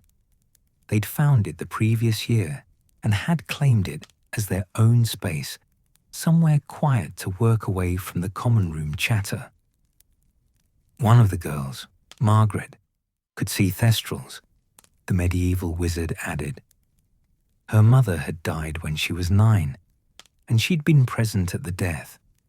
So while her friends assumed the carriages were pulled by invisible magic, Margaret knew better. She'd developed rather a fondness for the creatures, found them beautiful in their own strange way, understood that their association with death didn't make them evil or frightening. The Victorian witch nodded. That January evening, Margaret was walking back from the library. It was late, nearly curfew, when she heard a sound from one of the unused corridors, a sort of rasping, distressed breathing that didn't sound human. Being both curious and concerned, she investigated and found a young thestral collapsed in the corridor, clearly injured. How did a thestral get inside the castle? Justin asked, fascinated despite the sad nature of the story. We never determined exactly, the groundskeeper admitted. Best guess was it had wandered in through a damaged section of wall. There was building work happening that year, some repairs after a minor dragon incident. But however it had entered, it couldn't get out, and it was hurt. There was a deep gash along its side, probably from catching itself on something sharp, and it had clearly been trapped inside for some time without food. Margaret ran back to find her friends. The Victorian witch continued, woke them up, explained the situation. Now, the sensible thing to do would have been to alert a professor. Kettleburn was the Care of Magical Creatures professor then, and he certainly would have known how to help. But Margaret was terrified that if professors found out there was a thestral loose in the castle, they'd destroy it, put it down as dangerous, as a threat to students. Cedric frowned. Would they have done that? The medieval wizard shrugged. Perhaps not. But Margaret believed they might, and her friends believed her belief was sufficient reason to act. So instead of going to the professors, the 6 Hufflepuffs decided to save the thestral themselves. Which was extraordinarily foolish, Cornelius interjected sternly, though his painted eyes held a glimmer of approval. Dangerous, against multiple school rules, and potentially disastrous. Thestrals are powerful creatures, and even an injured one could seriously harm students. But they did it anyway, the Victorian witch said, and there was pride in her voice. They smuggled food from the kitchens. Thestrals eat meat, raw meat, which was not easy to acquire without explaining why they needed it. They researched healing spells in the library, paging through advanced texts on magical creature care. They took turns keeping watch, making sure no one discovered the thestral before it was well enough to leave. The groundskeeper leaned forward on his painted spade. It took 3 weeks. 3 weeks of sneaking food, of carefully casting healing charms they barely understood, of cleaning wounds and keeping the creature calm and hidden. They spelled the corridor's entrance with a subtle, muggle-repelling charm variation, made people simply not notice the corridor unless they were specifically looking for it. Brilliant work, really, for 5th years. And they almost got caught a dozen times. the Victorian witch added. Professors walking past at inopportune moments. Other students wandering into areas they shouldn't. The thestral itself making noise when it was in pain. But somehow, through luck, careful planning, and the kind of stubborn loyalty that defines Hufflepuff, they managed it. They kept the creature safe and hidden and healing. Until it was well enough to fly, the medieval wizard said. They waited for a night with no moon, opened the damaged section of wall that had been their best guess for the creature's entry point, and guided the thestral out. Margaret could see it clearly. She later described it as skeletal but magnificent, its wingspan enormous, its eyes gentle despite its fearsome appearance. The others could only sense it, feel the displacement of air as it moved, hear the rustle of its wings, but they all watched as it launched itself into the night sky and disappeared toward the forbidden forest. A long silence followed this revelation. Cedric tried to imagine it. 6 15-year-olds managing to hide and heal a dangerous magical creature for 3 weeks, motivated purely by the desire to protect something vulnerable. Did anyone ever find out? Dennis asked. The Victorian witch smiled. Yes and no.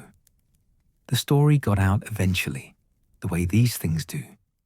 Someone overheard something, or someone let something slip years later.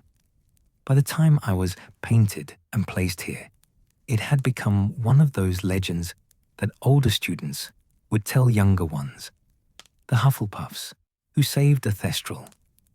But none of the 6 ever faced punishment, because by the time anyone official heard about it, they'd all graduated and moved on with their lives. What happened to them? Susan asked. The 6 students? Ordinary lives, mostly, Cornelius answered.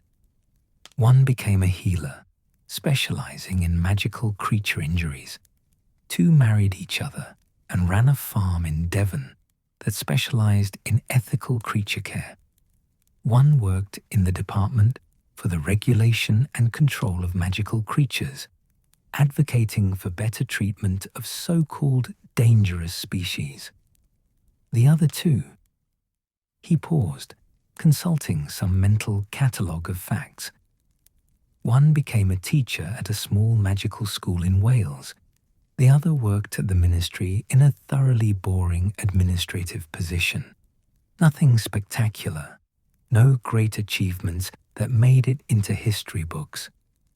But they saved a thestral, Hannah said softly.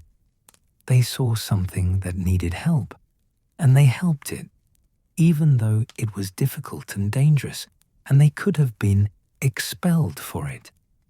Exactly, the Victorian witch confirmed. That's what I remember when I think about that story.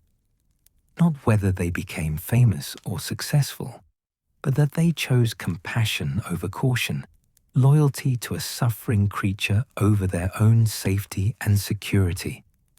That's Hufflepuff in its purest form. The fire crackled, and Pipsy appeared with another pot of hot chocolate, this time accompanied by sandwiches. The house elves had apparently decided that storytelling was hungry work. Students helped themselves absently, minds still on the tales they'd heard. Cedric looked around the common room, at the familiar copper-lit space with its worn furniture and growing plants and circular windows. How many stories like these existed, he wondered, embedded in the very stones of this place? How many quiet acts of kindness? How many patient nights of tutoring? How many secret rescues and small sacrifices had happened here over the centuries? These stories, he said slowly, working through his thoughts aloud, they're not about being the best at magic or the bravest or the most clever. They're about seeing what needs doing and doing it, even when it cost you something. Helga Honeyduke beamed at him from her frame. Now you're beginning to understand, dear boy. That's what we're trying to show you. Every story tonight, whether it's about snowball fights or tutoring sessions or rescued creatures, they're all variations on the same theme. Hufflepuffs take care of things, of people, of creatures, of the small corners of the world that need tending. We don't do it for glory or recognition. We do it because it needs doing, and because we have the loyalty and patience and stubborn kindness required to see it through. No matter the cost, the groundskeeper added quietly. No matter the cost, the other portraits echoed, a chorus of voices spanning centuries, united in their understanding of what it meant to be a Hufflepuff. And in the warm, copper-lit common room, surrounded by plants and paintings and the accumulated history of generations, Cedric felt that golden thread of connection growing stronger, more visible, binding him to every student who'd ever sat in this space and learned the same lesson. The true magic wasn't about power or prestige, but about showing up, helping out, and caring deeply about things the rest of the world often overlooked. The common room had grown quieter as the evening deepened, not from lack of energy, but from a kind of comfortable contemplation.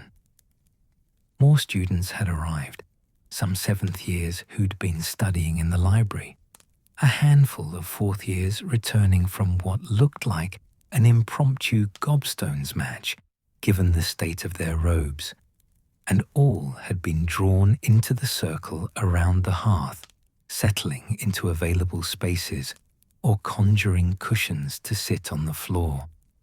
The atmosphere had transformed from a typical evening of homework and chat into something else entirely, a gathering, a communion, a moment suspended outside normal time.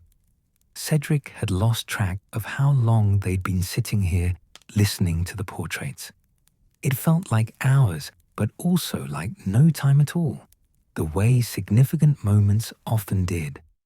His hot chocolate had been refilled twice, 3 times, without him noticing who was doing the refilling.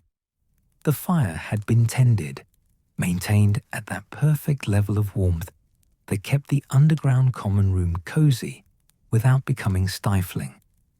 Fresh sandwiches and biscuits appeared and disappeared, and through it all, the portraits had watched with their painted eyes, occasionally conferring among themselves about which story to tell next. It was nearing midnight when Pipsy appeared again, this time with an armful of soft wool blankets in Hufflepuff, yellow and black. She moved through the room with practiced efficiency, offering blankets to students who looked cold, adjusting the fire with a gesture that required no wand, tidying scattered homework parchments into neat stacks that wouldn't get damaged or lost. Cedric watched her work, struck by something he'd never consciously noticed before. Pipsy moved with absolute familiarity through the space, knowing instinctively where students preferred to sit, which ones liked extra cushions, who took their hot chocolate with more cream, and who preferred it plain. She was as much a part of this common room as the furniture or the portraits or the plants hanging from the ceiling. "Thank you, Pipsy," Hannah said warmly, as the house elf draped a blanket across her shoulders. "You always know exactly what we need." Pipsy's enormous eyes went even wider, if that were possible, and her ears flapped with pleasure. Miss Hannah is always so polite, always saying thank you, always noticing Pipsy's work. Not like some houses, she added with a sniff that suggested she had opinions about certain Slytherin and Gryffindor students. Instead of disappearing immediately as she usually did, Pipsy lingered, her gaze drifting toward the portraits, specifically toward Helga Honeyduke, who was watching the house elf with an expression of gentle encouragement. "Pipsy," Helga said softly, "you've been listening, haven't you? To the stories." The house elf's ears drooped slightly, as though she'd been caught doing something she shouldn't. Pipsy is not meaning to eavesdrop on the portraits and the young masters and misses. Pipsy is only doing her work, but the stories is so interesting, and you're not in trouble, the Victorian witch interrupted kindly. Quite the opposite. We've been hoping you might stay and listen properly, perhaps even contribute if you're willing. Pipsy looked startled, almost frightened by the suggestion. Contribute? But Pipsy is just a house elf. House elves is not having stories worth telling to Hufflepuff students. The groundskeeper made a sound of disagreement in his frame. That's where you're wrong, wee one. House elves have been part of Hogwarts longer than most of us portraits have been watching. You see things, remember things, understand things about this castle and its students that we could never know. If we're telling stories about what it means to be a Hufflepuff, your perspective is as valuable as any. Several students nodded in agreement. Justin shifted position, making space on the sofa beside him and patting the cushion invitingly. Please stay, Pipsy. We'd like to hear what you have to say.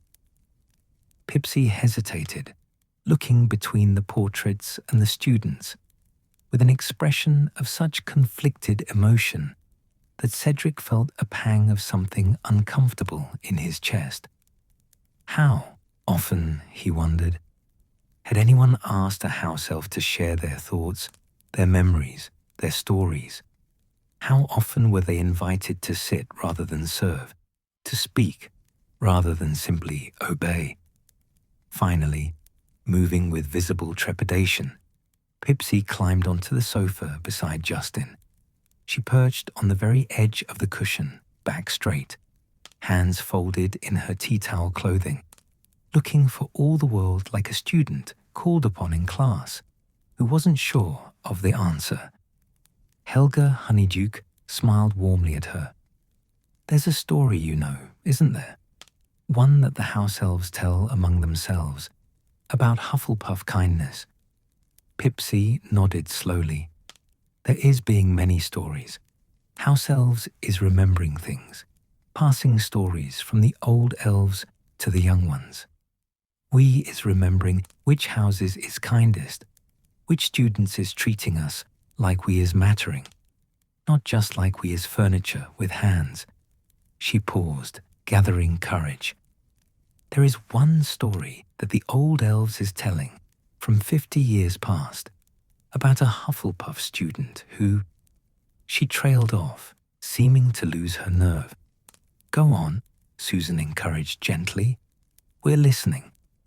Pipsy took what would have been a deep breath if house elves breathed quite the same way humans did. The story is about a student named William Catamole. He is being a fifth-year Hufflepuff in... She looked to the portraits for confirmation. 1947, the young wizard, with spectacles supplied. Just after the Muggle War ended, during the period when Hogwarts was recovering from having been somewhat emptied during the worst years. I remember William, earnest boy, bit clumsy with wand work, but exceptional at herbology. Pipsy nodded gratefully. William Catamole is being a student who always says hello to house elves, always saying good morning and thank you and asking how we is doing. Most students is not doing this. Most students is not even seeing house elves, is looking right through us like we is invisible, even when we is not being invisible. Cedric felt something twist uncomfortably in his stomach. He tried to remember the last time he'd really looked at a house elf, had spoken to one as though they were a person, rather than a convenient service. He'd said, "Thank you, certainly." His mother had raised him to be polite. But had he ever actually asked how they were? Had he ever noticed them as individuals? "But William is different," Pipsy continued, her voice growing steadier as she settled into the story. "William is noticing house elves, is learning our names, not just Pipsy's name, but all the house elves' names. 37 house elves is working at Hogwarts then, and William is learning every single name, is asking about our families, about which elves is being related to which other elves, about how long we is serving at the castle." The Victorian witch was nodding, her painted face fond with memory. "I remember this. William would stop in the corridors to chat with house elves, completely unaware that other students thought he was odd for doing so. His friends would wait impatiently while he finished conversations, but he never rushed, never treated the elves as though their time was less valuable than his own. One day," Pipsy said, her voice dropping lower, more intimate, "William is finding a young house elf crying in an unused classroom. The elf's name is Whiskers." Several students giggled at the name, but Pipsy's severe look silenced them immediately. "Whiskers is crying because Whiskers is not doing magic properly. House elves is doing different magic than wizards, is doing it without wands. But young elves is still needing to learn, is needing to practice, and Whiskers is trying to learn advanced cooking spells, the kind that makes soufflés rise just right, that keeps roast juicy while getting them perfectly brown. But Whiskers is failing every time, is making the food burn or stay raw or come out wrong. And the older house elves is getting frustrated with Whiskers, is saying Whiskers is not trying hard enough, is not concentrating properly." The groundskeeper leaned forward in his frame. "House elves are hard on each other, harder than wizards realize. They take such pride in their work, in serving well, that anything less than perfection is seen as a personal failing. Poor wee Whiskers must have been beside himself." "Whiskers is very upset," Pipsy confirmed. "Is thinking he is failing at being a proper house elf, is worrying that he is bringing shame to his family.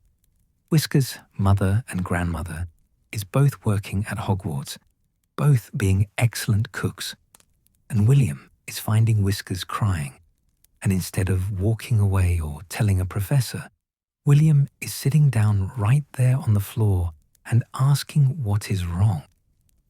Cedric could picture it, a teenage boy in Hufflepuff robes, sitting cross-legged on a dusty classroom floor, talking to a distraught house elf as though this were the most natural thing in the world. "Whiskers is explaining about the cooking magic," Pipsy continued, "and William is listening. Really listening, not just waiting to talk. And then William is asking if he can watch Whiskers try the spell, so maybe William can see what is going wrong." "Could he see?" Ernie asked, leaning forward. "Could a wizard student understand house elf magic well enough to diagnose a problem?" The medieval wizard stroked his painted beard thoughtfully. "House elf magic is fundamentally different from wizard magic. It doesn't use wands, doesn't rely on spoken incantations in quite the same way, operates on different principles entirely. But the underlying theory, intention, focus, visualization, those elements are universal to all magic. William is watching Whiskers try the soufflé spell 3 times, Pipsy said. And after the 3rd time, when the soufflé is collapsing again, William is saying something that changes everything. He is saying, Whiskers, you are concentrating so hard on making the souffle perfect that you're thinking about what you don't want. You don't want it to fall. You don't want it to burn, instead of what you do want. You're focusing on the fear of failure instead of the image of success. Hannah made a soft sound of recognition. That's basic wand theory, first-year stuff. You have to visualize the successful outcome, not worry about the potential failure, or the magic reflects your anxiety instead of your intention. Exactly so, Helga Honeydew confirmed. But apparently no one had explained this to Whiskers in terms he could understand. The older house elves knew it instinctively, had internalized it so completely they couldn't articulate it. But William, who'd just spent years learning the conscious theory of magic, could translate it into words. Pipsy's ears were flapping with animation now, her nervousness forgotten in the telling. William is asking Whiskers to try again, but this time to close his eyes and imagine the perfect souffle first. To see it in his mind, golden and risen and beautiful, and to hold that image steady while doing the magic. And Whiskers is trying, is concentrating so hard, and this time, she paused for dramatic effect. This time, the souffle is working, is rising perfectly, is coming out exactly right, and Whiskers is so happy he is crying again, but happy crying this time. Several students were smiling now, caught up in the small triumph. Dennis, the second year, asked the question Cedric was thinking. Did William just leave after that? Or did he keep helping? William is spending the next 3 months meeting Whiskers twice a week, Pipsy said, and there was something like reverence in her squeaky voice. Is spending hours and hours helping Whiskers practice, helping him understand magic theory the way wizards learn it, translating the concepts into ways that house elves can use them.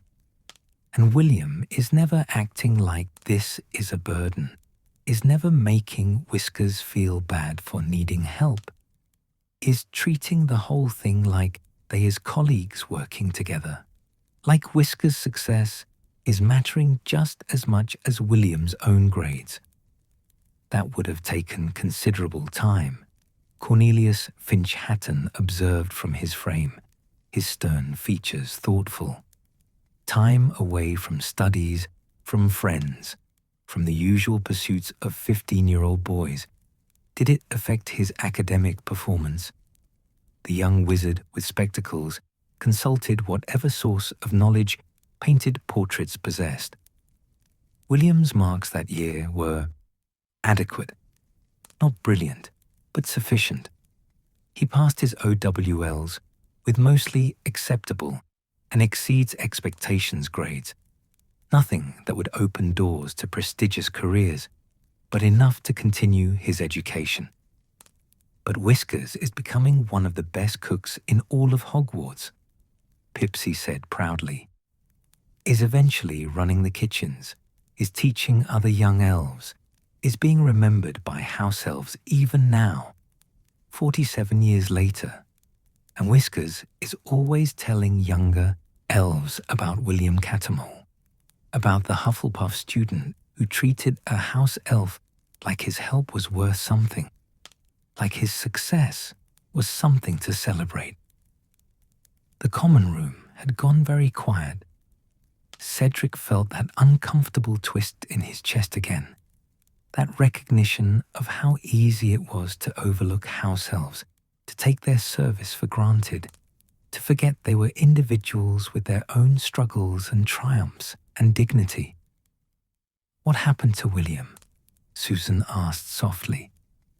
After Hogwarts. He's working for the ministry, Pipsy said, in the department for the regulation and control of magical creatures. Is not being important, is not being promoted much, is staying in the same position for 30 years. But every house elf who is working at the ministry is knowing William Cattermole, is knowing he is treating house elves with respect, is always saying hello and thank you and asking about our families. She paused, her enormous eyes shining. When William is retiring, the house elves at the ministry is throwing him a party, is baking his favorite foods, is making a special tea towel embroidered with his name. It's the first time in house elf memory that we is throwing a party for a wizard. Several students had tears in their eyes. Hannah was openly crying again, and even Ernie looked suspiciously damp around the eyes. The Victorian witch dabbed at her painted face with her handkerchief. That's what we wanted you to understand, you see. Hufflepuff loyalty isn't just about standing by your friends during dramatic moments. It's about seeing dignity in everyone, regardless of their station. It's about treating house elves and portraits and magical creatures with the same respect and kindness you'd give to professors or fellow students. It's about understanding that everyone's struggles matter, everyone's triumphs deserve celebration, everyone's success is worth your time and effort. William Cattermole is embodying what house elves is knowing about Hufflepuffs, Pipsy said, her voice steady now, confident.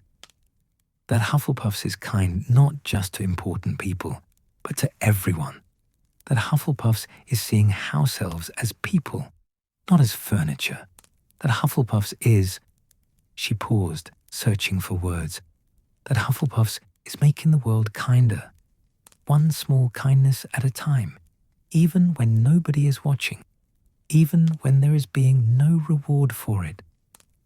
Helga Honeyduke leaned forward in her frame, her painted eyes moving from student to student. Pipsy just revealed something that house elves have known for centuries, but rarely speak of. They remember which houses treat them best.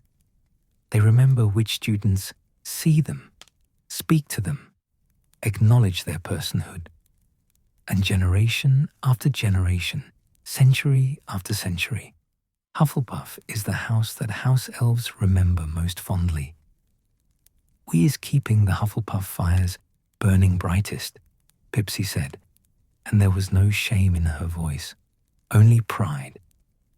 Is making the Hufflepuff common room coziest, is putting extra care into Hufflepuff meals, is making sure Hufflepuff robes is cleanest and dormitories is most comfortable. Not because we is supposed to show favoritism. House elves is serving all students equally. That is being our duty. But because Hufflepuffs is making us feel like we is mattering, is treating us like we is having worth beyond our service, and house elves is never forgetting that. The groundskeeper nodded solemnly. That's the power of Hufflepuff loyalty, you see.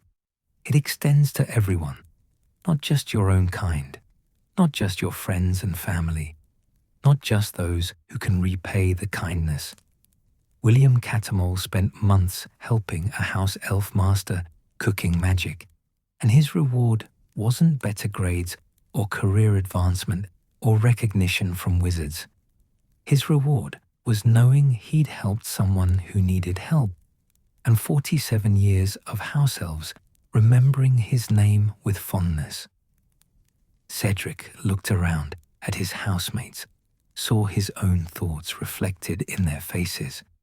How many times had they taken house elves for granted?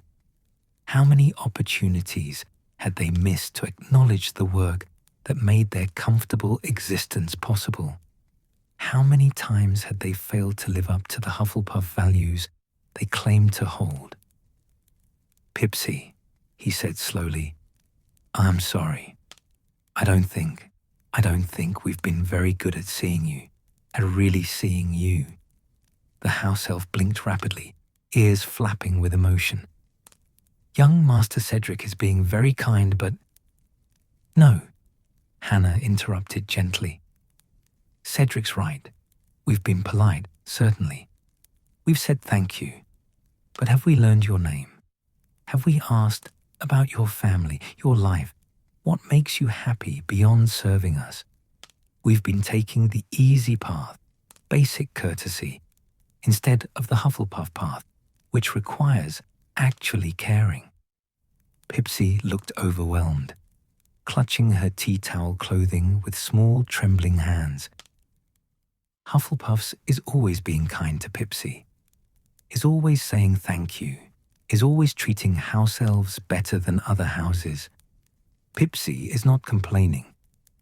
But we could do better, Ernie said firmly.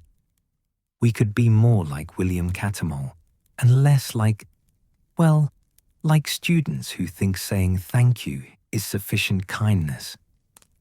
The portraits were watching this exchange with expressions of deep satisfaction, as though this was exactly the response they'd hoped to evoke. Helga Honeyduke smiled warmly, her painted features radiating approval. That's what these stories are for, she said softly. Not to make you feel guilty, but to remind you of who you could be, who you should be. Every story we've told tonight, Tonks and her snowballs, Thomas and his patient tutoring, Margaret and her thestral, William and his kindness to house elves, they're all showing you the same truth. Being a Hufflepuff means caring about everyone, seeing everyone, treating everyone as though they matter. Because they do. Is starting with noticing, Pipsy said quietly. Is starting with learning names and saying hello and asking how someone is doing. Is small things, but small things is adding up to big things. Is creating the kind of world where house elves is feeling valued, where muggle-borns is feeling welcomed, where creatures is feeling protected, where every person is feeling like they is belonging. The fire crackled softly, and somewhere in the castle a clock struck midnight. The common room felt suspended in time, warm and safe and filled with a kind of understanding that transcended words. Cedric reached out and gently touched Pipsy's shoulder, carefully, respectfully, the way you'd touch a friend. Thank you, Pipsy, for sharing that story, for all the work you do that makes this place feel like home, for caring about us enough to keep our fires burning brightest. The house elf's eyes filled with tears, and her ears drooped with overwhelming emotion. Young Master Cedric is being very kind, very Hufflepuff.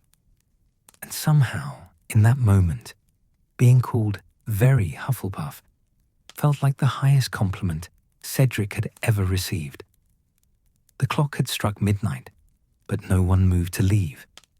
If anything, the common room felt more alive now than it had at the beginning of the evening, as though the stories had breathed something vital into the space itself. The fire had been tended again, by Pipsy or another house elf, Cedric couldn't say, and now burned with a steady warmth that seemed to wrap around everyone like an embrace. More blankets had appeared, and students had settled deeper into their seats, some leaning against friends, others stretched out on the floor with cushions, all of them caught in the spell of the night. Pipsy hadn't left after telling her story. She remained perched on the sofa beside Justin, looking more comfortable now, her enormous eyes bright with attention as she listened to the portraits conferring among themselves in their silent way.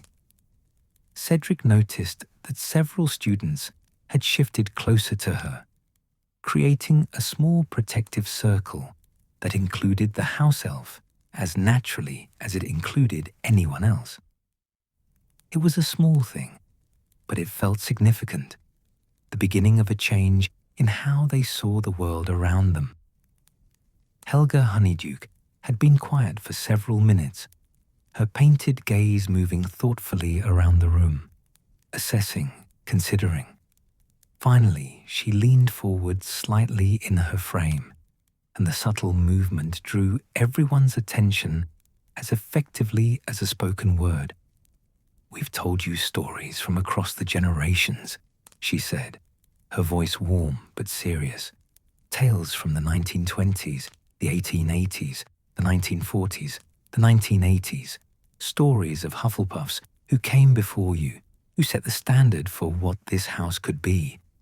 But there's a reason we chose tonight for this tradition, a reason we waited for this particular group of students to gather by this fire." The groundskeeper nodded in his frame, adjusting his grip on his painted spade. "Because the thread doesn't end with the past, does it? It continues, forward. Every generation adds to it, weaves themselves into the pattern. And your generation, you lot sitting here right now, you're part of that thread, whether you realize it yet or not." Cedric felt something flutter in his chest, a combination of pride and nervousness. Around him, his housemates shifted slightly, straightening unconsciously as though they'd been called upon in class. "You've been listening to us all evening," the Victorian witch said gently, her knitting needle still for once in her painted hands. "Learning about Hufflepuffs who came before. But what about you? What about the stories you're creating right now? The moments that will one day be remembered and retold by portraits not yet painted to students not yet born." The young wizard with spectacles adjusted them in that habitual gesture.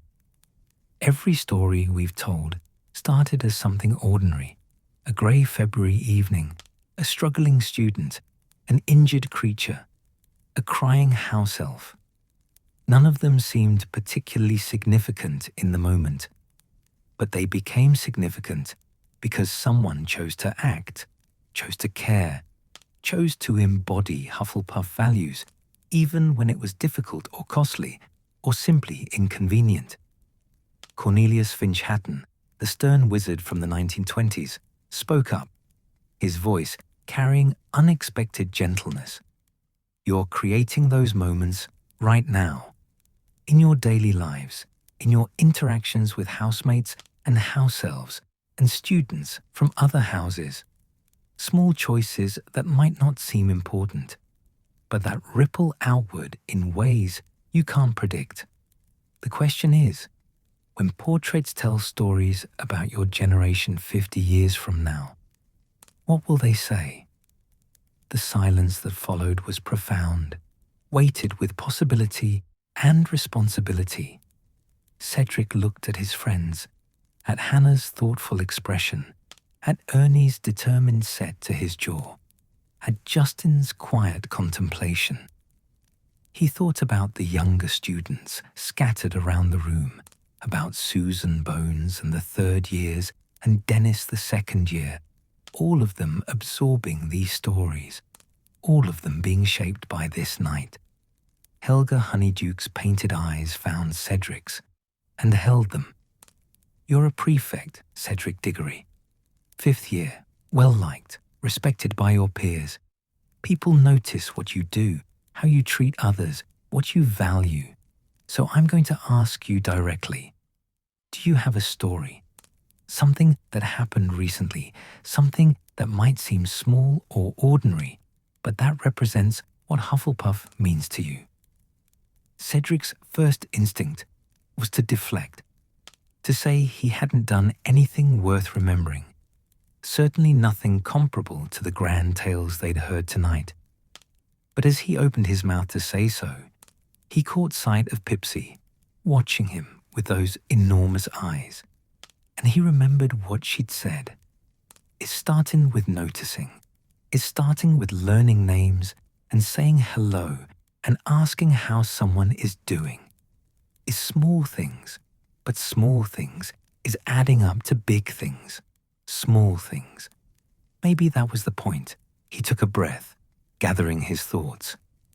Hannah reached over and squeezed his hand encouragingly, and that simple gesture of support gave him the courage to speak. "There's a girl," he began slowly. "A first-year Ravenclaw named Marianne Brocklehurst. She's having a difficult time." "Go on," Helga encouraged softly. Cedric searched for the right words. "It started about a month ago. I noticed her sitting alone in the Great Hall during meals, always at the very end of the Ravenclaw table, not talking to anyone. At first, I thought maybe she preferred solitude. Some Ravenclaws are like that, absorbed in their studies or their thoughts. But then I saw her in the library one evening, and she was crying. Not loudly, just silent tears while she was trying to read a book on transfiguration theory." Hannah nodded knowingly. "I've seen her too. Tiny thing with that dark, curly hair, always looks a bit lost." "That's her," Cedric confirmed. "I almost didn't approach her that night in the library. I thought maybe she'd want privacy, or maybe one of her own housemates would be better suited to help. But then I remembered something Professor Sprout said during our prefect training. Your responsibility extends beyond your own house. A prefect serves all students who need serving. So I went over and asked if she was all right." The portraits were listening with rapt attention now, and Cedric realized with a jolt that this was what they'd been waiting for. Not stories of past glories, but evidence that the values they'd been describing still lived, still mattered, still shaped the choices of current students. "She tried to brush me off at first," he continued. "Said she was fine, just tired. But I'd seen enough people cry to know when someone wasn't fine. So I sat down, didn't ask permission, just sat. And I told her that I was a prefect, that part of my job was listening if students needed to talk, and that anything she said would stay between us unless she was in danger." "Smart," Ernie murmured, "establishing trust and confidentiality right away." Cedric shrugged slightly. "I don't know if it was smart. It's just what felt right." And after a few minutes of silence, she started talking. Turns out she was being teased by some of her housemates. Not bullied exactly, not in any way that would warrant professor intervention, but excluded. Mocked in small ways that added up. "For what?" Susan asked quietly, though her tone suggested she already knew the answer. "For being too kind," Cedric said. And there was an edge to his voice he couldn't quite suppress. "For helping younger students instead of focusing exclusively on her own academic achievement. For spending time in the kitchens, thanking house elves instead of studying in the common room. For caring more about whether people were happy than whether she got top marks on essays." Pipsy made a small sound, her ears flapping with distress. "That is not being a bad thing. That is being a good thing." "We know that," Hannah said gently, but apparently some Ravenclaws thought it made her too Hufflepuff, and they meant it as an insult. The temperature in the common room seemed to drop several degrees. The portraits looked genuinely offended, their painted faces showing various degrees of displeasure.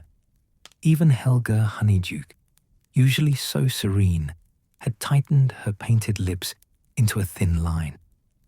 "They told her," Cedric continued, his voice steady despite the anger he felt remembering it, "that she was in the wrong house, that if she was going to act like a Hufflepuff, she should have been sorted into Hufflepuff, that she was bringing down the intellectual reputation of Ravenclaw by being too soft, too emotional, too concerned with people's feelings instead of pure knowledge." That's rubbish, Ernie said hotly.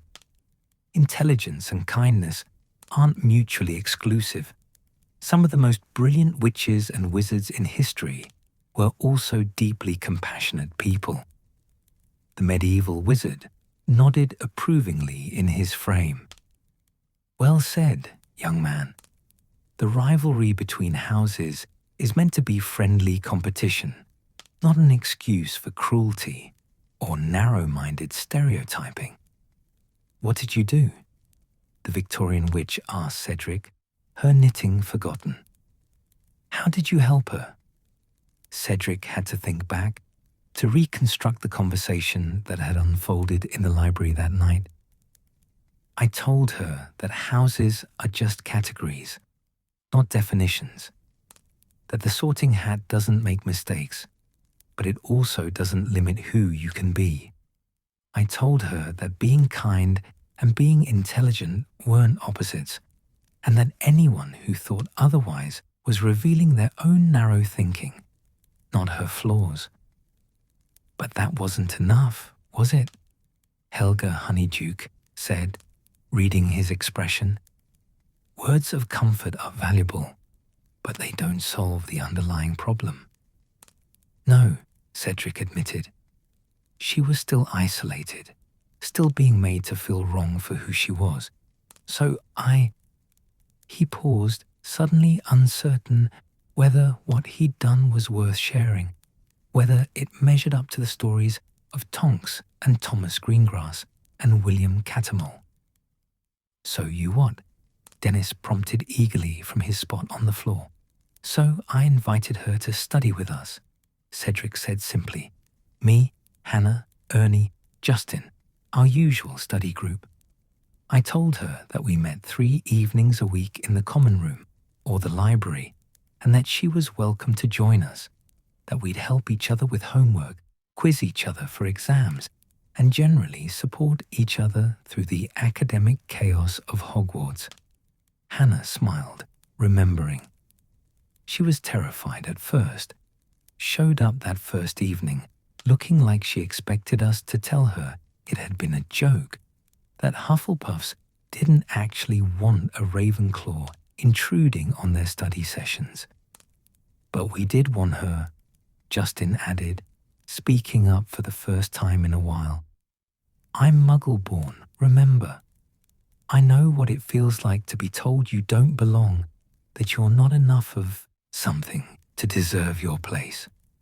So when Marianne arrived looking scared and hopeful in equal measure, I made sure she knew she was genuinely welcome. Ernie picked up the thread. We've been studying together for 4 weeks now. Marianne comes 3 times a week, sometimes 4. She helps us with Ravenclaw level theory. She's brilliant at transfiguration and charms, and we help her feel less alone. We make sure she knows that being kind isn't a weakness, that caring about people doesn't make you less intelligent, that you can be academic and compassionate at the same time. And the teasing? The groundskeeper asked. From her housemates? Cedric sighed. It hasn't stopped completely, but it's better.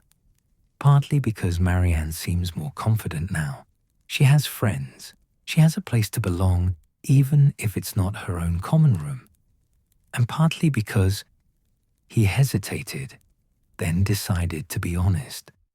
Partly because I had a word with some of the Ravenclaw prefects, told them what was happening, suggested they might want to address the culture in their house that made students feel ashamed for being kind. The portraits exchanged glances, and Cedric couldn't quite read their expressions. Had he overstepped? Had using his prefect position to intervene in another house's dynamics been inappropriate? But Helga Honeyduke was smiling, her painted eyes warm with approval. You saw someone who needed help, and you helped them. Not just with kind words, though those matter, but with concrete action. You gave her a community when her own house failed to provide one. You used your position and your friendships to create a safe space for a student who was struggling. That's exactly what Hufflepuff loyalty looks like in practice. But it's not finished, Cedric said, feeling the need to be honest about the limitations of what they'd done. Marianne still sits alone at the Ravenclaw table during meals. She still sleeps in a dormitory with girls who mock her. She still deals with subtle exclusion and judgment. We've helped, but we haven't fixed everything. The Victorian witch set down her knitting with exaggerated care, her painted face serious. Of course you haven't fixed everything. You're 15 years old, dealing with complicated social dynamics and house prejudices that have existed for centuries. But here's what you need to understand. You weren't supposed to fix everything. You were supposed to do what you could with what you had from where you were. And you did. Cornelius Finch-Hatton nodded, his stern features softening. I told you earlier about Thomas Greengrass helping Emily the Muggleborn. He didn't fix the entire problem of Muggleborn integration into magical society. He didn't revolutionize Hogwarts teaching methods or change how magical families thought about blood purity. He just helped one girl, night after night, patiently explaining what she needed to know. That was enough. That was everything. And you're doing the same. The shy, young wizard with spectacles added. You're helping one Ravenclaw girl feel less alone, less ashamed of her kindness, less convinced that she's fundamentally wrong for caring about people. 50 years from now, when portraits tell stories about your generation, this will be one of them. How a group of Hufflepuffs opened their study circle to a lonely Ravenclaw and showed her that kindness and intelligence can coexist. Cedric felt his throat tighten with emotion. Around him, his friends looked similarly affected. Hannah was crying again. She'd been doing a lot of that tonight. And even Ernie was blinking rapidly. The younger students were watching with expressions of understanding, as though they were absorbing not just the story, but the lesson embedded within it. There's something else, Hannah said quietly, and all eyes turned to her. Something that happened last week that I think matters. Cedric knew immediately what she was referring to, and he felt a flush of embarrassment. Hannah, that's not... It matters, she insisted firmly. Marianne came to our study session upset because she'd received a poor mark on a potions essay. Not failing, but lower than she was used to. And she was spiraling, convinced it was because she'd been spending time with us instead of studying alone. That her Ravenclaw housemates were right, and she needed to focus exclusively on academics. Justin picked up the story. Cedric spent 2 hours going through her essay with her, line by line, showing her exactly where she could improve. He'd already finished his own homework, had a herbology paper due the next morning, but he stayed up until 1 in the morning helping Marianne revise her essay and understand where she'd gone wrong. That's just tutoring, Cedric protested weakly. That's not special. People help each other with homework all the time. But you sacrificed your own sleep, your own preparation time to help someone from another house, Ernie pointed out. You could have offered to help her another day when it was more convenient. You could have given her a few quick tips and sent her on her way, but instead, you treated her success as equal in importance to your own. Pipsy was nodding vigorously, her ears flapping. That is being very Hufflepuff, is putting someone else's needs before your own comfort, is caring about another person's success, even when it is costing you something. Helga Honeyduke leaned forward in her frame, her painted gaze intense. Do you understand what you've done, Cedric? All of you. You've taken a student who is being made to feel ashamed of her kindness, and you've shown her that kindness is valuable. You've demonstrated that being caring and being competent aren't opposites. You've created a space where someone could belong without having to change who they fundamentally are.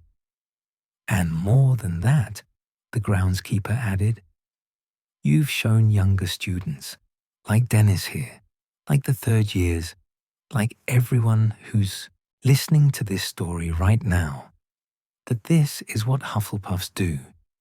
We see exclusion and we counter it with inclusion.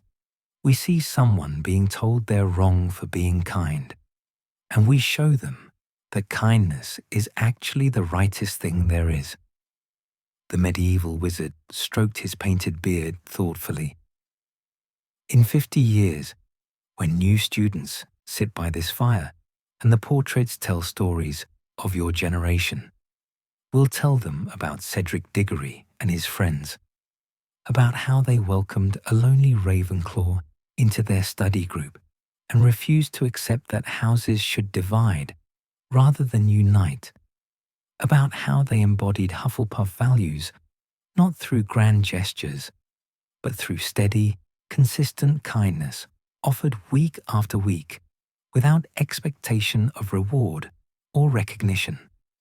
Cedric felt overwhelmed, unable to process the idea that something so ordinary, helping a struggling student, including someone who was excluded, could be worthy of remembering and retelling. But as he looked around the common room, at the portraits watching with approval, at his friends smiling with pride, at the younger students looking inspired, he began to understand. This was the thread. This was what connected Tonks and her snowballs, Thomas and his tutoring, Margaret and her thestral, William and his kindness to house elves, and now Cedric and his study group. Not the specific actions, but the underlying principle, seeing what needed doing and doing it, caring about people who needed caring about, being loyal not just to friends, but to the values that made friendship meaningful in the first place. So, Helga Honeyduke said softly, when future students ask what your generation contributed to the golden thread of Hufflepuff, we'll have an answer. We'll tell them about students who understood that belonging wasn't about which table you sat at in the Great Hall, but about whether you had people who saw you, valued you, and made space for you to be yourself. The fire crackled warmly, and the copper lamps seemed to glow a bit brighter. Outside the circular windows, the night was absolute, but inside, surrounded by friends and portraits and the accumulated warmth of centuries, Cedric felt something settle in his chest, a quiet certainty that he was exactly where he belonged, doing exactly what mattered most. And the portraits, watching their students with painted eyes full of satisfaction, seemed to agree. The fire had burned down to its final stage, not embers exactly, but that deep, steady glow that comes in the hours before dawn, when flames have exhausted their dancing energy and settled into something quieter, more contemplative. The copper lamps had dimmed themselves somehow, or perhaps it was just that everyone's eyes had adjusted to softer light, finding comfort in the gentler illumination. Through the circular windows near the ceiling, the darkness had begun to thin, taking on that peculiar quality of pre-dawn grey that suggests the world is holding its breath, waiting for sunrise. Cedric had no idea what time it was. 3 in the morning, 4. Time had become irrelevant hours ago, measured not by clocks but by stories, not by minutes but by the slow accumulation of understanding. Around him, students had settled into various states of comfortable exhaustion, some curled under blankets, others leaning against friends, a few stretched out on the floor with cushions as pillows. But no one had left. No one had suggested leaving. The common room held them all in its embrace, and leaving would have felt like breaking something precious and fragile. Pipsy had fallen asleep at some point, still perched on the sofa beside Justin, her small head resting against a cushion, her tea towel clothing rising and falling with gentle breaths. Someone, Hannah probably, had draped a corner of blanket over her, and she looked peaceful in a way that made Cedric's chest ache with unexpected tenderness. Even house elves, apparently, could be exhausted by storytelling.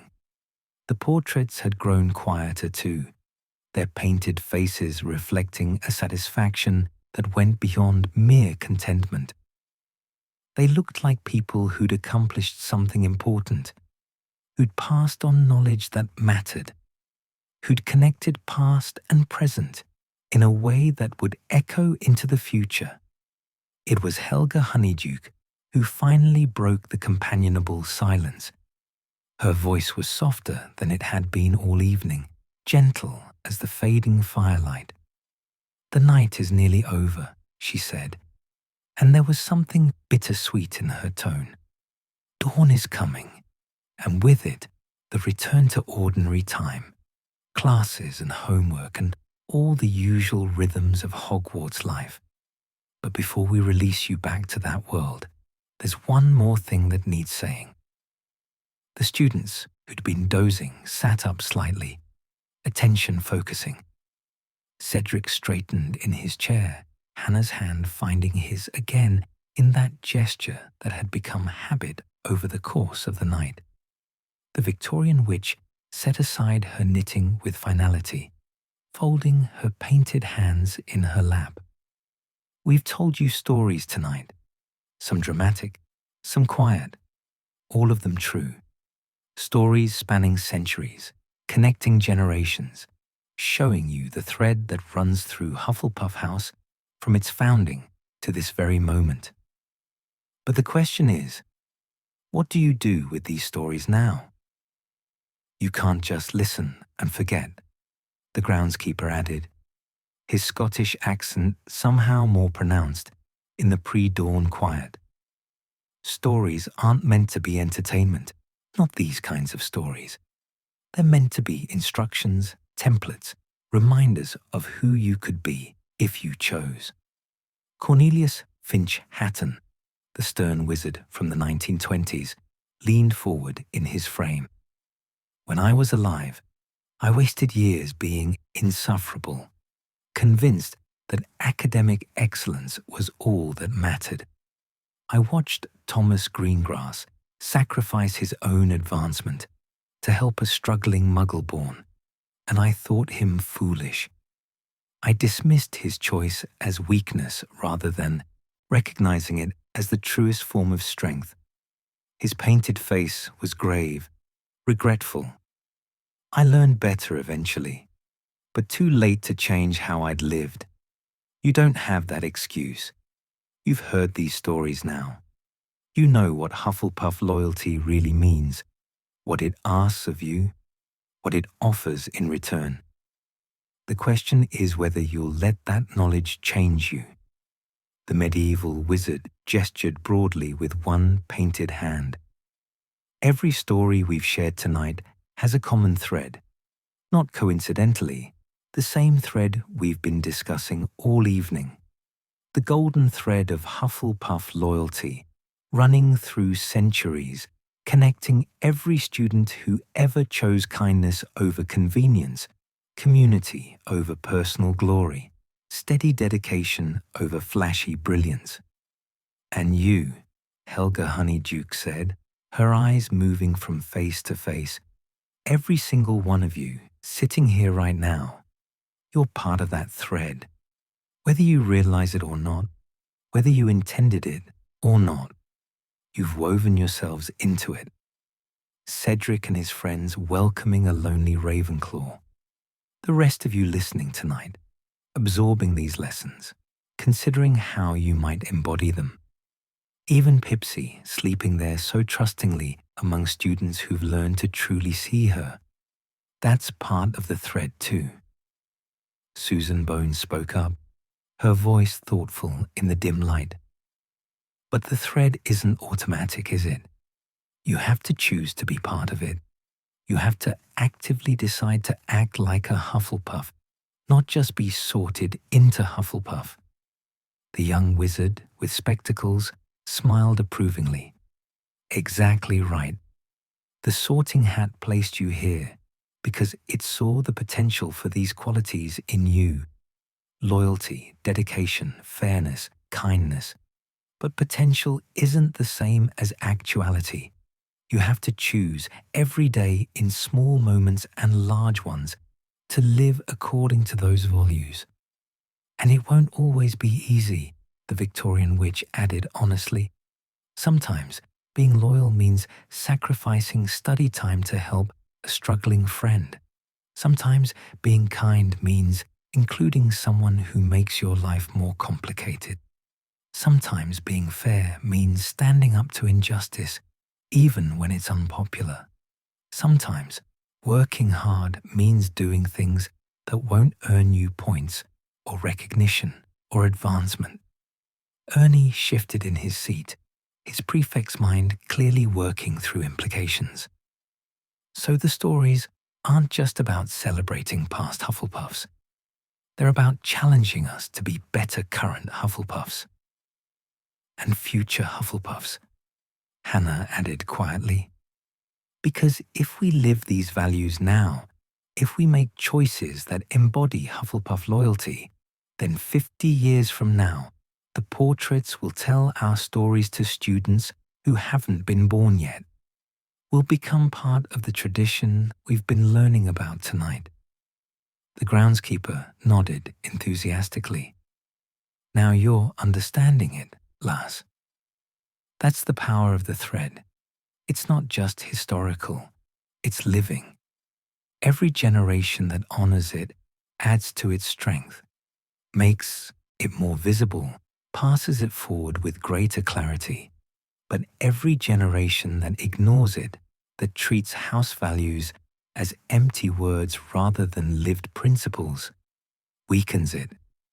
Doesn't break it, the thread's too strong for that, woven as it is from centuries of loyalty and love, but dims it, makes it harder for the next generation to see and follow. Cedric felt the weight of that responsibility settling over him, like the blanket across his shoulders. They weren't just students passing through Hogwarts, marking time until they graduated and moved on to adult lives. They were custodians of something ancient and valuable, temporary keepers of a tradition that preceded them and would outlast them. What they did mattered. How they treated people mattered. The small choices they made every day to include or exclude, to help or ignore, to care or dismiss. All of it mattered in ways that would ripple forward through time. I want to add to the thread, Dennis said suddenly, his young voice clear despite the hour. I'm only a second year, and I haven't done anything important yet. But after tonight, after hearing all these stories, I want to be someone that portraits remember. Not because I was famous or powerful, but because I was kind. Because I helped people who needed helping. Several of the portraits looked genuinely moved by this declaration. Helga Honeyduke pressed one painted hand to her chest, her expression tender. That's all we could ask, she said softly. That's the entire point of tonight. To inspire exactly that desire. To help you understand that you don't need to be extraordinary to matter, don't need to accomplish great deeds to be remembered. You just need to be consistently, stubbornly, determinedly kind. You need to see people, really see them and respond to what they need rather than what's convenient for you. Like learning house elves' names, a third-year girl said quietly, and asking how they're doing. Like tutoring someone even when you're tired and have your own work to do, Justin added. Like making space in your friend group for someone who's lonely, Susan said. Like turning candles into snowballs when everyone needs to remember how to laugh, Hannah concluded, smiling. The portraits were beaming now, their painted faces radiating approval and satisfaction. This was what they'd wanted. Not passive listening, but active understanding, the kind that translated immediately into intention and commitment. Cornelius Finch hadn't cleared his throat, and when he spoke, his usual sternness had melted into something approaching warmth. I've been watching students from this frame for 73 years. I've seen hundreds of Hufflepuffs come through this common room, sit by this fire, sleep in these dormitories. Some I barely remember, not because they were bad people, but because they were unremarkable, going through the motions of school life without really engaging with what it meant to be a Hufflepuff.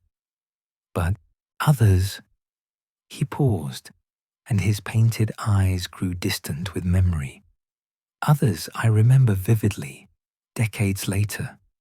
The girl who spent her lunch periods teaching first years how to navigate the moving staircases. The boy who organized a collection for a housemate whose family had fallen on hard times. The prefect who stood up to professors when they were being unfair to students.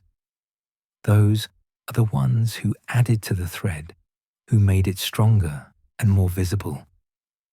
And you, the medieval wizard said, addressing the assembled students, you have the chance to be remembered like that, to be the Hufflepuffs that future portraits speak of with pride and warmth, the ones who heard these stories and let them change how they lived.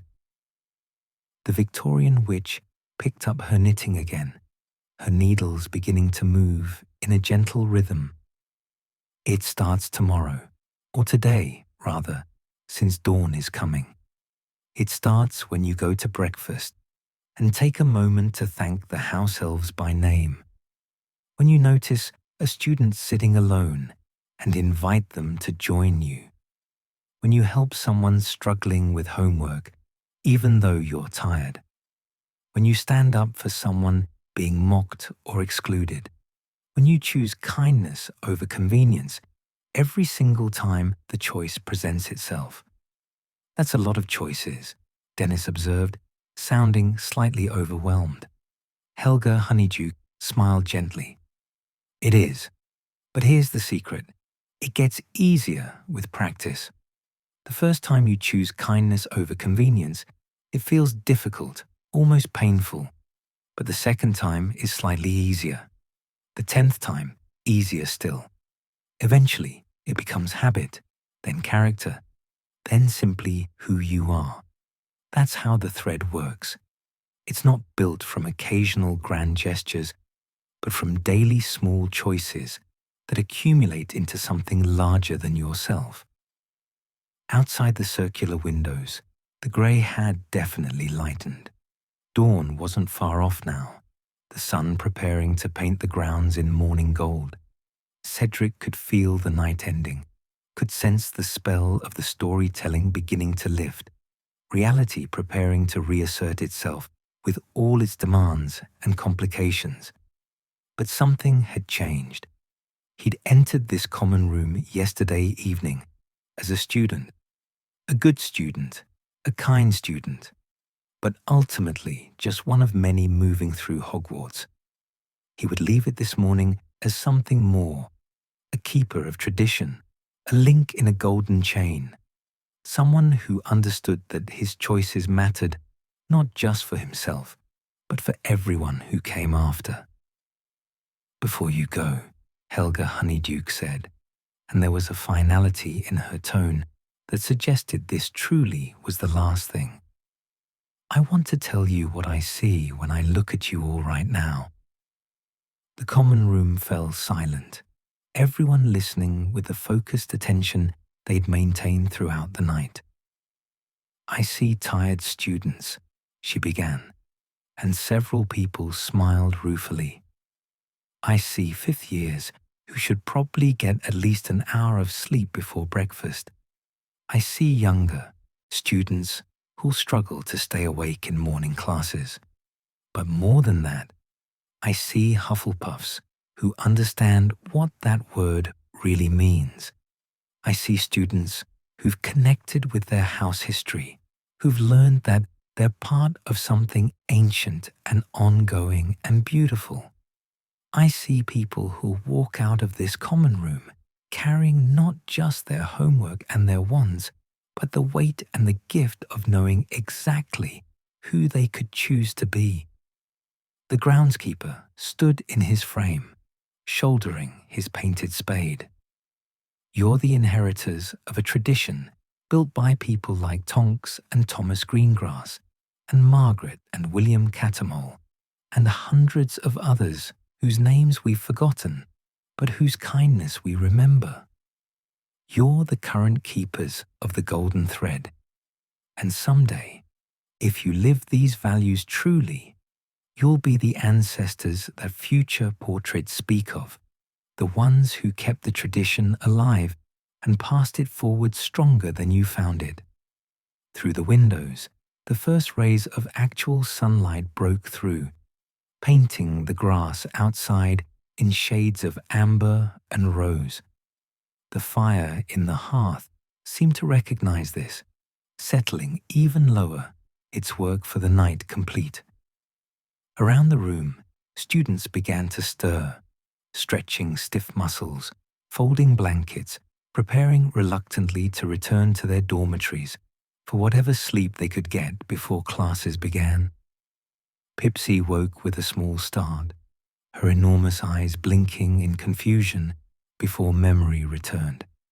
She looked around at the students, at the portraits, at the dawn-lit common room, and her expression softened into something like wonder. Pipsy is never forgetting this night, she said quietly. Is never forgetting that Hufflepuff students listened to house elf stories, treated house elf like she is mattering, promised to be more like William Catamole. Pipsy is going to tell other house elves about this, about how the tradition came back, about how these students chose to care. Helga Honeyduke smiled at her, then at all of them, her painted face radiant with satisfaction and hope. Go now, she said gently. Get what rest you can. Return to your ordinary lives. But remember the stories, remember the thread. Remember that every small choice you make is weaving you into something eternal. You're Hufflepuffs. Act like it. Not because it's easy, but because it matters. Not because you'll be rewarded, but because some things are worth doing regardless of reward.